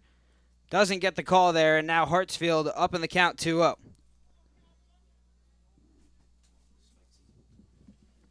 Still no one warming up for the Tom Sox. Spikes working into the 7th inning here as his next pitch misses downstairs, and Hartsfield is up 3-0. Spikes, that was just the 90th pitch for him right there, and with the limit being 120, I'd expect for him to go 120 pitches even if things get a little out of hand. The 3-0 to Hartsfield, that one runs too far inside, and Miles Hartsfield draws a 4-pitch walk. Well, Harrisonburg being really patient at the plate right now. Spikes, not a lot of experience going this deep into the game. This is the 2nd time this summer he's gone 6 innings. This is the first time he's pitched into the 7th inning this summer and in his career, at least his collegiate career. So right here, Micah Morgan going to be really patient, and he's even going to square to bunt. Morgan drops down a bunt, fielded by Spikes. He checks the runners, but ultimately decides to go over to first base, so scored a sacrifice bunt for Micah Morgan, and Jose Perez and Miles Hartsfield move up to 2nd and 3rd. We'll talk about being the most valuable player in the league, and when you look at Micah Morgan's stats, the numbers speak for themselves by hitting .357 in the regular season with 42 runs driven in, over 157 at-bats. He was one of the more experienced hitters in the league in terms of at-bats and just putting together quality at-bats. He also drew 25 walks, but when being valuable to a team, it's not just getting the hits and getting on base. It's moving runners into scoring position and executing in certain situations, and that's the true mentality right there for Micah Morgan, the most valuable player mentality, by being the number 3 hitter, having no problem laying down a sacrifice bunt to try and get Katz and Barnett to pick up the team and drive in these 2 runners in scoring position. Selfless play by Micah Morgan has 2 runners in scoring position for Chris Katz. Count even at 1-1. Spikes throws a pitch in the dirt, blocked by Ferentz, and now Katz is up in the count. 2-1 here. Katz on the evening tonight, 1 for 2. Struck out looking to end the 1st inning, was hit by a pitch back in the 3rd, and hit a double in his last at-bat in the 5th. The 2-1 from Spikes. This one put a charge into it. Back is the left fielder, Brady Gumpf. He camps underneath it. He will make the grab. Coming in to score is Jose Perez, and Harrisonburg now leads 4-2. And that's exactly why the sacrifice bunt is so crucial. Putting the next run 90 feet away from the plate and a deep fly ball from Katz allows that run to score easily. It also puts that runner at 2nd, now at 3rd base, and with Hartsfield's speed, if a ball were to get away from Ferentz like we saw earlier, that would be another run for Harrisonburg. There now is action in the Tom Sox bullpen. Have a couple of arms warming up as Spikes pours on a first pitch strike to Sean Barnett. Barnett 1 for 2 tonight, singled, flew out, and drew a walk. The 0-1 from Spikes. Barnett tries to check his swing. The appeal It is called a strike, and Spikes is up in the count 0-2. A good start to this at bat for Spikes. Could really go with that curveball or the slider. You want to keep it on the outer edge of the plate and make Barnett go the other way to beat you. The 0-2 to Barnett. Spikes breaking ball. Doesn't get the call there. Now the count runs to 1-2. Barnett came into tonight hitting just 125 in the postseason. 2 hits in 16 at-bats. The 1-2 misses outside for ball number 2. And from 0-2 to 2-2, Spikes and Barnett go. Hartsfield leads off third. The 2-2 from Spikes. This one flared into center field. Coming on is the center fielder, Sergio Rivera. That one bloops in front of him, and it's an RBI single for Sean Barnett, and the Turks are now up 5-2. Well, that was the breaking ball Spikes didn't want to have right there. He hung it middle, and Barnett did exactly what you have to do on a hanging breaking ball. Sit back, just wait for it, drive it right back up the middle for a base hit. Textbook piece of hitting right there for Barnett, and the lead up to its largest point at 3 right now for the Turks. Now it's Tyler Borges. Borges swing on the first pitch, pops it straight up into the air. Making the grab is Garrett Spikes, but not before Harrisonburg puts up 2 runs in the top of the 7th, and they now lead 5-2. We head to the bottom half of the inning with the Sox still down.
Nine straight Tom Sox retired for Robert Kelly as it's Brady Gump set to lead things off here in the bottom of the 7th as Gump first pitch swing chops that foul behind home plate.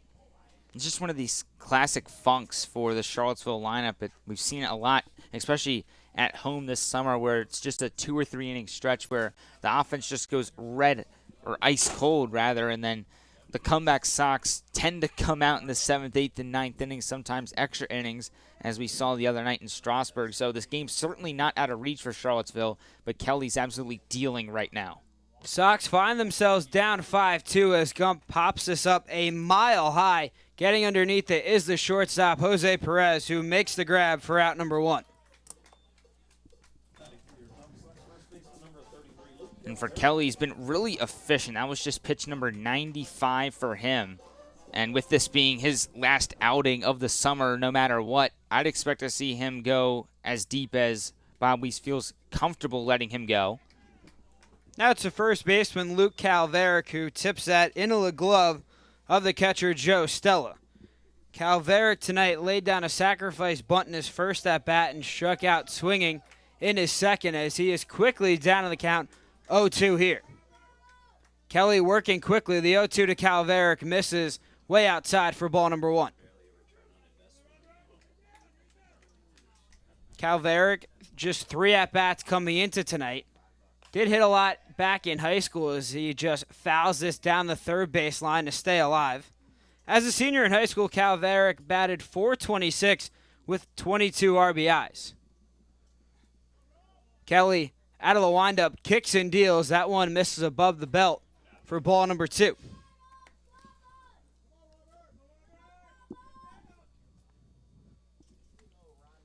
Kelly gets a sign from Stella. His 2-2 pitch deflects off the glove of Stella, back to the backstop. Now the count runs full to Calveric.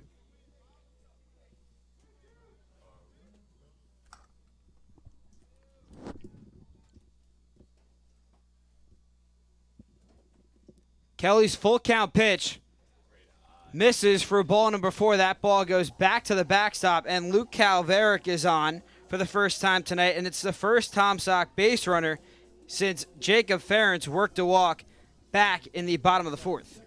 And that's exactly what Luke Calveric has to do, not expecting him to be able to get a base hit every time, but if he's able to get on base here when the Tom Sox are struggling, that's exactly what you have to do. And for Calveric, count started out 0-2, and then he just sat back, waited for a pitch to get in the zone to foul it off, but he never got that pitch to foul off, and takes 4 straight balls and winds up at first base. Now it's the second baseman, Salvi Alvarez, up. Alvarez tonight 0 for 2, looking to continue his 9-game on-base streak. Kelly out of the stretch. His first pitch bounces it in the dirt, blocked by Stella. Kelly has limited the Tom Sox offense to just 2 hits tonight, with the last being in the second inning. It was that 2-run RBI single from Sergio Rivera as Alvarez swinging away here, lofts that high out of play down the right field line. And the only 2 base runners for Charlottesville have been those 2 walks to Ferentz in the 4th and now Calveric here in the 7th. So for Kelly, this is easily his most dominant performance of the summer. Kelly takes a look back at Calveric, who leads off first base. Now comes home, and that one runs way too far inside and plunks Alvarez for the second hit by pitch tonight. Batting for your Tom Sox center fielder, number 14, Sergio. You start to wonder for Kelly if things are just getting away from him. We're going to get a mound visit potentially from the pitching coach. We actually won't get the mound visit. The pitching coach for Harrisonburg started to make his way out to the mound, but just a visit between Stella and Kelly at the mound. Now Rivera would not be surprised to see him lay down a bunt right here. We know he can leg out bunts for base hits. The third baseman Borges playing back, and knowing Sergio, he probably sees that and has to be ready to lay down a bunt along the third base side. Calveric leads off second, Alvarez off first base as Rivera watches the first pitch from Kelly miss inside for ball number 1. So Rivera leg out a bunt single just a night ago.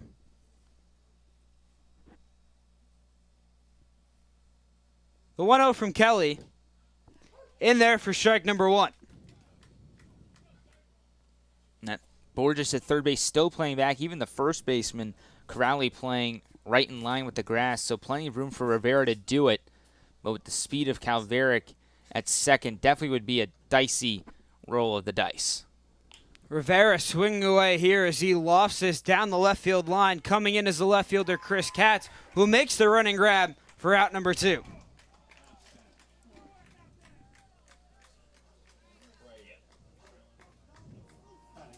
So Rivera not bunting, swinging away there. Do you like that decision there, Nate?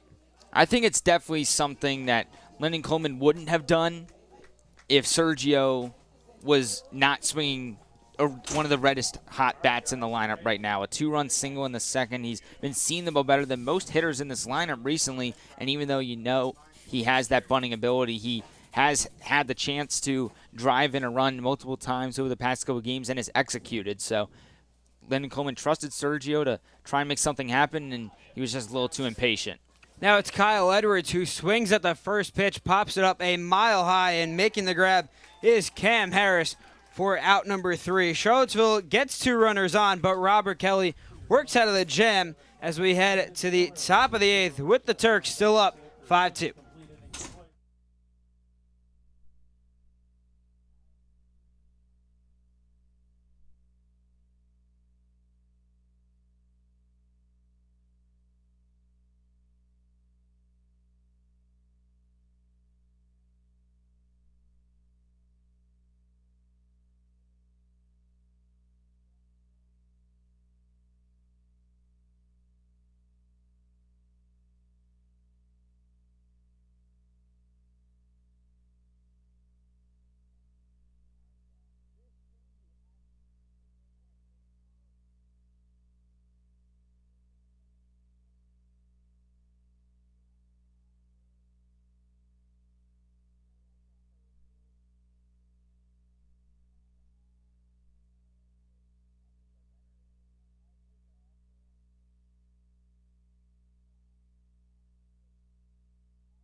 As Gianni Maltese and Jacob Tisdale serenade this crowd with Brown Eyed Girl. The Harrisonburg Turks have a 5-2 lead here, and it's the 7, 8, 9 hitters, Trent Corrali, Joe Stella, and Cam Harris, set to lead things off here in the top of the 8th with Garrett Spikes still out on the mound and no one warming up for the Sox in their bullpen. 103 pitches for Garrett Spikes, and like you said, nobody warming up, and I expect him to throw the rest of this 8th inning and then probably turn things over to either Lucas Cash or Caleb Ketchie heading into the 9th. Corrali tonight 0 for 3 against Spikes. Count now 1-1 to him as he kicks and deals this one lined into center field for another hit for this Turk offense. Well, that's now all 8 innings for Harrisonburg with a hit, multiple hits in the 3rd, 4th, and 7th innings, and they just continue to mash against Spikes when he leaves these breaking balls elevated in the zone. Double-digit hit tonight for the Turks as Spikes has allowed 11 hits through 7 innings. 4 earned runs, 2 walks, 2 strikeouts is the line for Spikes. Now it's the catcher Joe Stella, who's 2 for 3. Came around to score back in the 4th inning. Spikes, first pitch strike to Stella, who watches that.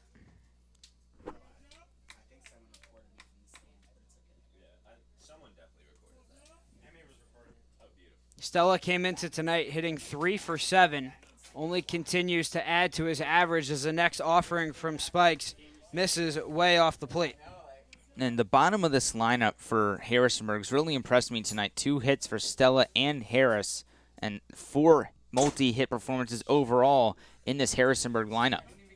The 1-1 breaking ball gets the call on the inside corner. Stella disagrees with it, but Spikes now up in the count 1-2 here.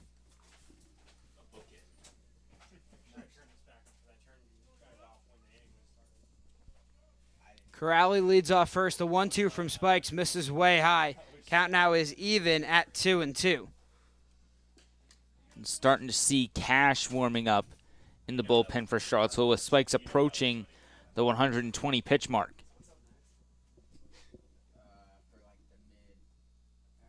The 2-2 from Spikes. This one drilled into center field. Getting underneath it is Rivera and making the catch for out number 1.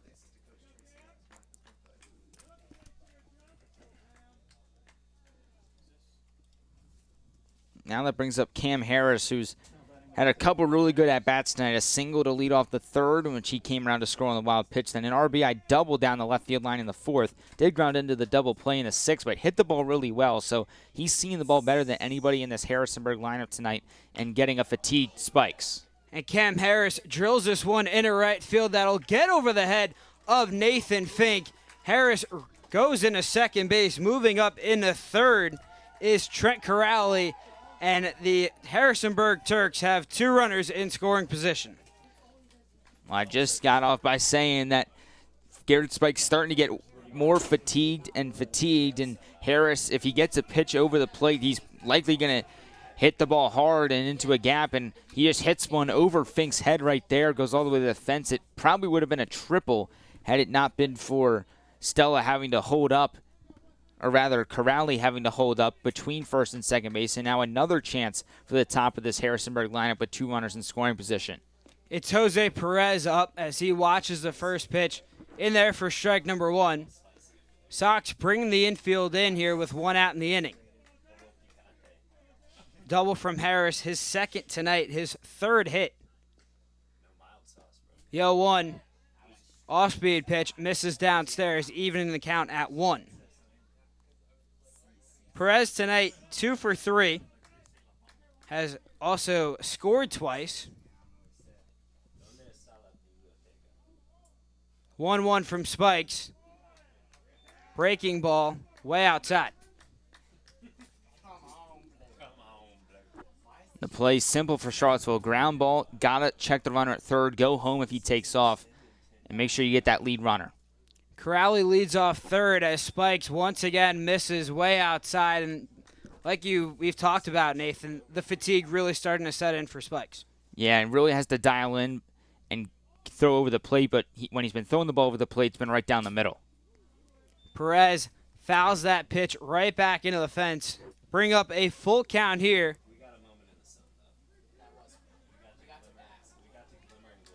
Corrali leads off third base. He started the inning with a single. Harris is on second after his second double of the night. Full count pitch from Spikes. This one chopped on the ground to Salvi Alvarez. He makes the easy play, runs it over to the bag himself for out number 2. Both runners stay put. I don't know if I've ever seen a ground ball to the second baseman or he then runs over to the first base bag and touches it himself. The momentum was already taking him that way, so instead of risking the bobble on the throw, just decided to make the easy play by running over. And now, by getting Perez out, that's a big first step. But now Hartsfield, who's also put together some quality at-bats tonight, a single back in his first at-bat in the first, a sac bunt in the third, a ground out in the fifth. Then drew a walk in the seventh, came around to score on the RBI single for Barnett. First pitch to Hartsfield, off-speed pitch inside for ball number 1.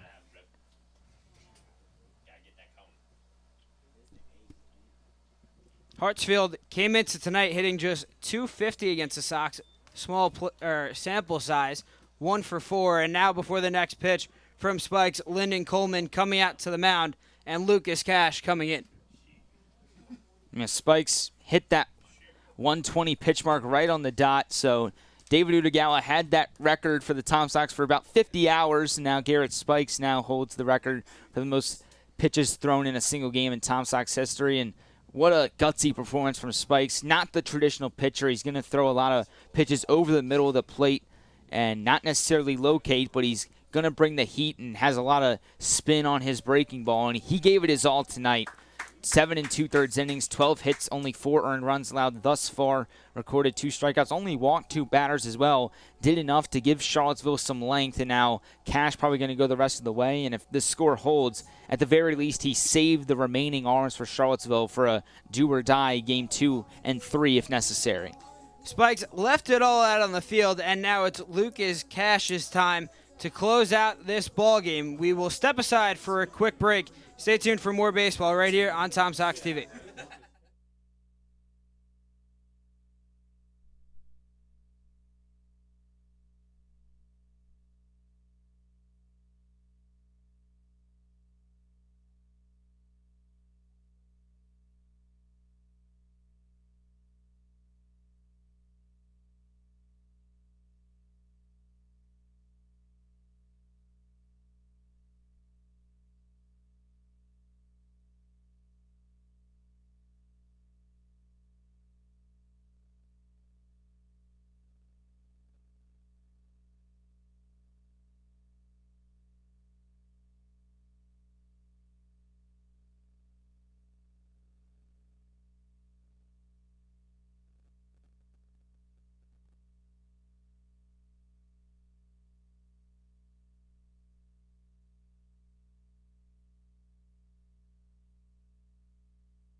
Lucas Cash, the new arm for the Tom Sox. Nathan, what do you have for me on Cash?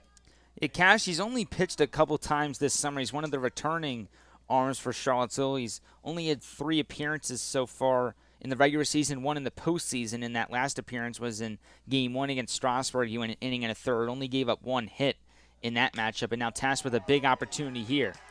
First pitch swing is Miles Hartsfield as he lines that into right field. The ball evades the glove of Nathan Fink, and Hartsfield makes it all the way up into second base. Coming to score is Corrali and Cam Harris, and Harrisonburg has blown this contest wide open. They now lead 7-2. Well, Cash enters in a 2-0 count, so he's got to throw a pitch over to the plate to get it back, just get back into the count and make it 2-1 rather than 3-0. But Hartsfield knows that, acknowledges that hitter's count, sees the pitch through, drives it over the head of Alvarez, and it's just all Turks right now. Now it's the 3-hole hitter, Micah Morgan, who has yet to reach base tonight but had a big sac bunt just an inning ago. Cash starts him out with a first pitch strike. Cash during the regular season tossed 8 1/3 innings, allowed just 3 hits, 3 earned runs. Also picked up a win and had a 3.24 ERA. Cash out of the windup. Morgan swing away. Pops this one into the outfield. Charging in is Nathan Fink and Sergio Rivera. And it's Rivera who makes the catch. And Cash escapes any more damage. But Harrisonburg puts up 2 more runs, and they now lead 7-2 here in Charlottesville.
Two, 3, 4 for the Charlottesville Tom Sox here in the bottom of the 8th. I'm Alex Rocco, joined alongside by Nathan Schwartz, and it's all Harrisonburg here tonight as Robert Kelly back out on the bump for the 8th inning.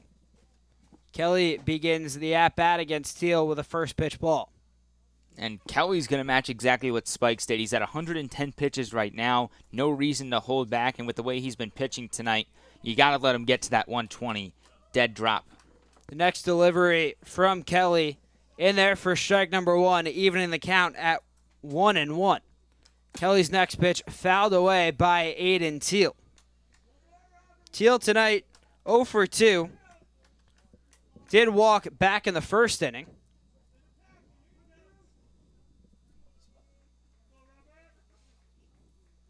Kelly tonight has only allowed 2 hits, 2 earned runs, walked 3, struck out 7 in 7 innings pitched.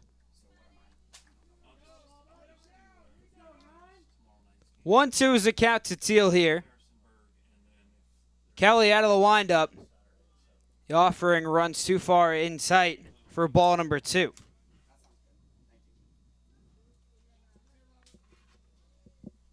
Teal's on-base streak extended to 12 now. As Kelly gets the call on the outside corner, Teal disagrees with it, but he heads back to the dugout as out number 1. Just the sense of urgency not there for Charlottesville right now. Really hasn't been since that second inning, and ever since the inning flipped to the third, it's been all Harrisonburg, 7 unanswered runs for them, and it's going to take a massive comeback for Charlottesville in order to tie this game and even possibly take the lead here in the late innings. We've seen the Tom Sox pull off a lot of crazy comebacks this season. This could be possibly the craziest as Fink fouls off the next pitch from Kelly. Count is now even at 1-1. Kelly now up to 8 strikeouts. Fink tonight 0 for 3 with a pair of punch-outs as he fouls this one once again down the first base line and well out of play. That 8 strikeouts for Kelly ties a season high. He had 8 back on the 16th of July against Front Royal. So one more punch-out would put him at 9. The 1-2 to Fink. Fastball misses way high. It's also just 2 pitches away from that 120, so this will likely be the final batter for Kelly. Kelly out of the windup. His 2-2 pitch blows it by Fink. His 9th punch out of the night and back-to-back strikeouts for Robert Kelly here in the bottom of the 8th. Just a really gutsy and impressive performance right here for Robert Kelly. That's probably going to be the end of it, with it being the 119th pitch for him right there. Is a mound visit here, and if this is the end, you have to give all the credit in the world to Robert Kelly for what he was able to do tonight. His last appearance against Charlottesville was absolutely fantastic. He went 7 innings, only gave up 1 earned run on 6 hits, and now he's hugging all of his teammates, coming off the mound for the last time in a Turks uniform this summer. Bob Weiss getting the Harrisonburg fans here tonight to get up on their feet and cheer for Robert Kelly, and just a phenomenal way to end his summer with Harrisonburg. Robert Kelly was masterful tonight. 7 2/3 innings pitch, allowed just 2 hits, 2 earned runs, walked 3, and struck out 9 as he exits to a standing ovation here in Charlottesville. We'll have more on the new arm after the break.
Chad Heiner, the new arm, here for Harrisonburg as he begins his night facing the hot-hitting Henry Ford, who has been silenced tonight. Ford 0 for 3, struck out in the first inning, grounded out back in the third, and flew out to center back in the 6th.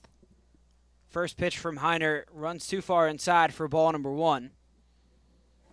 This is his 3rd appearance so far in the postseason. Breaking ball, Ford tries to check his swing, but he can't. Yeah, he had 14 appearances in the regular season, went 3-1 with a save, a 3.11 ERA in 26 innings. In his last appearance just a couple days ago on the 1st at Winchester, went a full inning, gave up 200 runs on 3 hits, looking for a little bounce back here over the last inning and a third. Heiner has faced the Sox twice so far this season. He's pitched 2 innings, allowed 3 runs in those 2 appearances. Heiner kicks and deals the 2-1, gets forward chasing on the breaking ball. Ford looking to avoid the 3rd punch out in this inning after Robert Kelly struck out Teal and Fink. The 2-2 to Henry. This one chopped. Coming in is the 3rd baseman Borges. He barehands it, his throw in time, and he gets Henry Ford. What a play there over there at the hot corner. Tyler Borges flashing the leather and retiring Henry Ford as the Sox go 1-2-3 in the bottom of the 8th, and we head to the top of the 9th with the Sox still down 7-2.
During the middle innings, we have Kyle Edwards, who just got ejected, the first Tom Sox to become ejected this season. It was a bang-bang play over there at first base. Henry Ford busting it down the line, but the call didn't go the Sox way, and Kyle, barking at the umpires, got tossed, and now replacing him over there at shortstop, normally a relief pitcher, Davian Garcia. Yeah, Kyle, one of the more passionate players on this team and in the VBL as a whole, and just knowing his personality and how much this game means to him. And this is his 2nd summer in Charlottesville. He won the title last year. Every out is important, and when you can get a break on an infield single like that, that could spark a 2-out rally. We've seen it plenty of times with the Tom Sox so far this summer. So the Sox didn't get the call, and Kyle just voiced his opinion.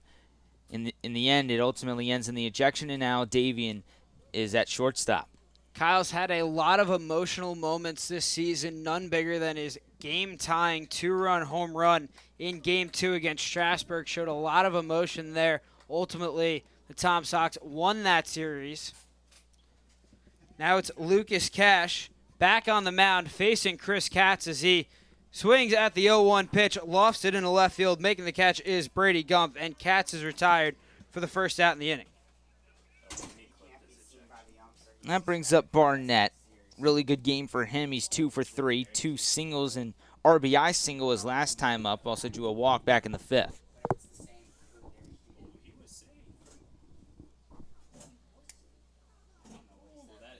Barnett looking to continue his hot night as Nate detailed. First pitch from Cash, drilled to Ford over there at the hot corner.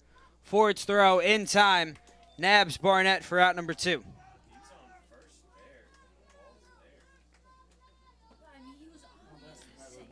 Brings up the third baseman, Tyler Borges, who has reached once tonight. Also has a pair of flyouts and popped up.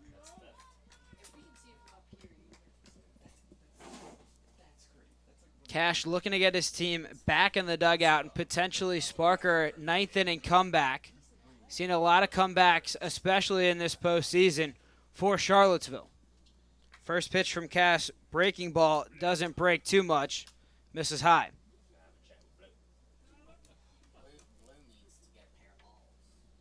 Borges 0 for 7 during the regular season against the Sox. The 1-0 popped out of play. And Cash is going to fill up the zone. Another pitch to contact guy. Only 3 strikeouts in the regular season, or 8 in the third innings. No strikeouts in that inning and a third appearance the other day. So just he's going to fill up the zone, and we've seen that so far with the double and the 2 flyouts in the ground out. 7 strikes for Cash so far as his breaking ball misses downstairs for ball 2.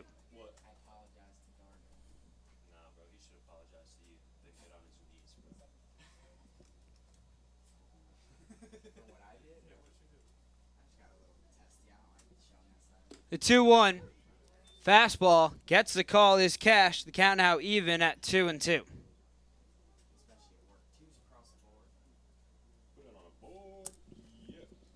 2-2 count, 2 outs here in the top of the 9th. Tom Sox still down 7-2. Cash peers in, gets a sign from Ferentz. The 2-2, this one popped up near the third base line. Coming in is the left fielder Brady Gumpf, and he makes the catch for out number 3. Cash works a 1-2-3. Top of the 9th as we head to the bottom half of the inning with the Sox trailing 7-2. Stay tuned to see if the Sox can pull off a miraculous comeback here in Charlottesville.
Do the Sox have a comeback in their bones? Well, they need it tonight, Nathan, as they enter the bottom of the 9th, trailing 7-2. We've seen crazier things happen back in Game 2 in the last series against Strasburg.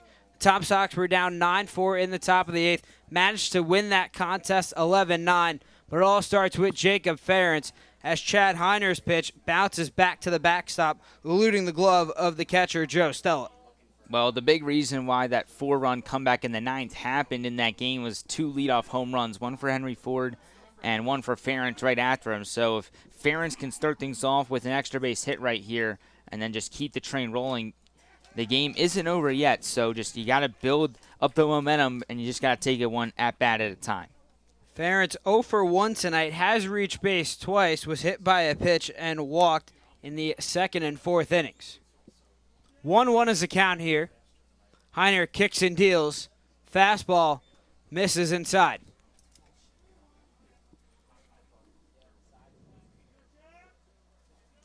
Ferentz this playoffs coming into tonight 6 for 16. 4 of those 6 hits, extra base hits, 3 of which being doubles, as he waves through the next offering from Heiner. Ferentz made history back in the series against Front Royal, becoming the first Tom Sox player with 3 doubles in a contest.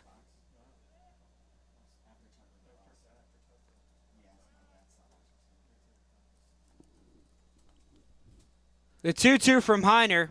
This one floated to the second baseman, Harris, who his throw gets past Trent Corrali as Ferentz will move up to second base. And just like that, the Sox have a runner in scoring position. It only takes a couple plays for things to start getting out of hand for Harrisonburg. And they had that 5-run cushion, but it only takes a couple of base hits after an error like that for Ferentz. And it was a routine play, one hopper. It was a little soft, but had to make a long throw from deep behind the second base bag. And with the slippery ball, it's always going to be tricky making that long of a throw, especially from the second base spot. But now if Brady Gumpf can keep it going, that's essentially an extra base hit for Charlottesville. And it only takes a couple hits for things to start really shifting, and then Harrisonburg has to think about getting a new pitcher, and it's a lot of moving parts. It's the 3rd error this postseason for Harris as Heiner spikes the pitch in the dirt. Ferentz thought about going but retreats back to the second base bag. Gumpf tonight 1 for 3. Singled back in the second inning, came around to score on Sergio Rivera's 2 RBI single. That was the last hit for the Tom Sox. 1-0 from Heiner. This one grounded right back to Harris. He collects, makes the throw in time to retire Gumpf for out number 1. Moving up to third base is Jacob Ferentz. Good bounce back there for Harris after the error on the throw. Gets a hard hit ball, ranges to the other side, to his left side, and makes a nice play, rounding the baseball for the first down. Now it's going to be up to Calveric. This is going to be a crucial at bat because once you get the 2 outs, then it's do or die. You're going to have to get a lot of bloop hits and split the gap a lot. But if Calveric can somehow reach base, get back to the hitters and Alvarez and Rivera behind him, things could then start to build for Charlottesville. Calveric still searching for his first hit this season. Just the second time he's hit this campaign. Ferentz leads off third base. Heiner's first delivery misses off the plate for ball number 1. Calveric tonight 0 for 1. Had a sac bunt back in the second inning. Also walked in the 7th. That was sandwiched by a strikeout in the 4th. The 1-0 gets behind the catcher, Stella. Ferentz staying put over there at third base, and Calveric's up in the count 2-0.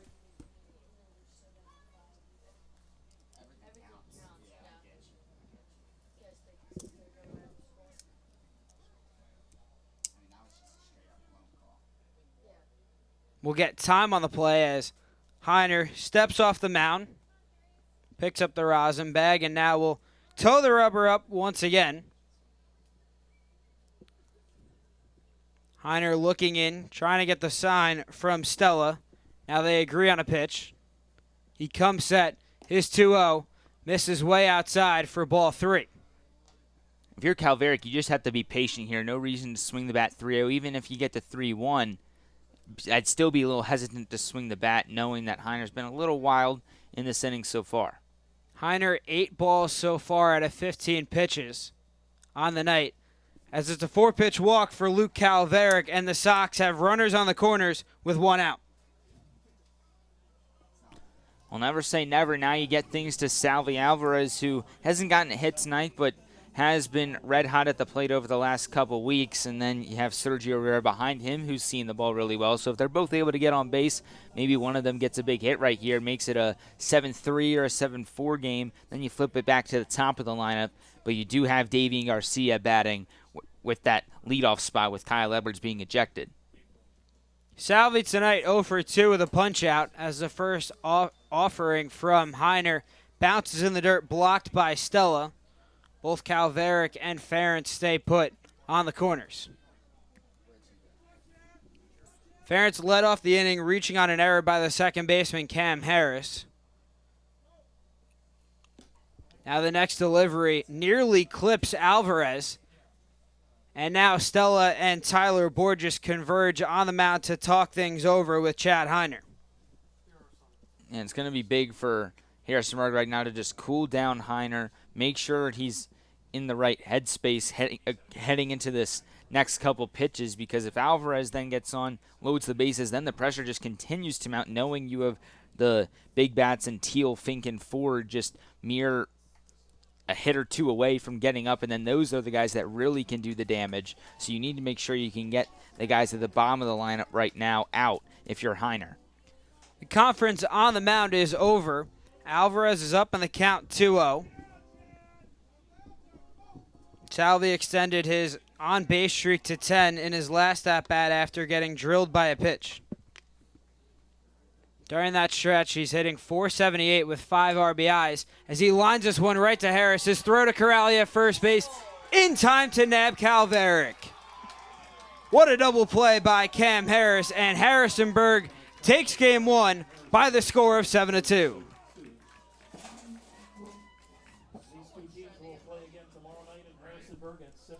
It was all Harrisonburg tonight. After Charlottesville led 2-0, Robert Kelly was dominant on the mound tonight, Nathan. And for the Sox, how do they rebound in game 2?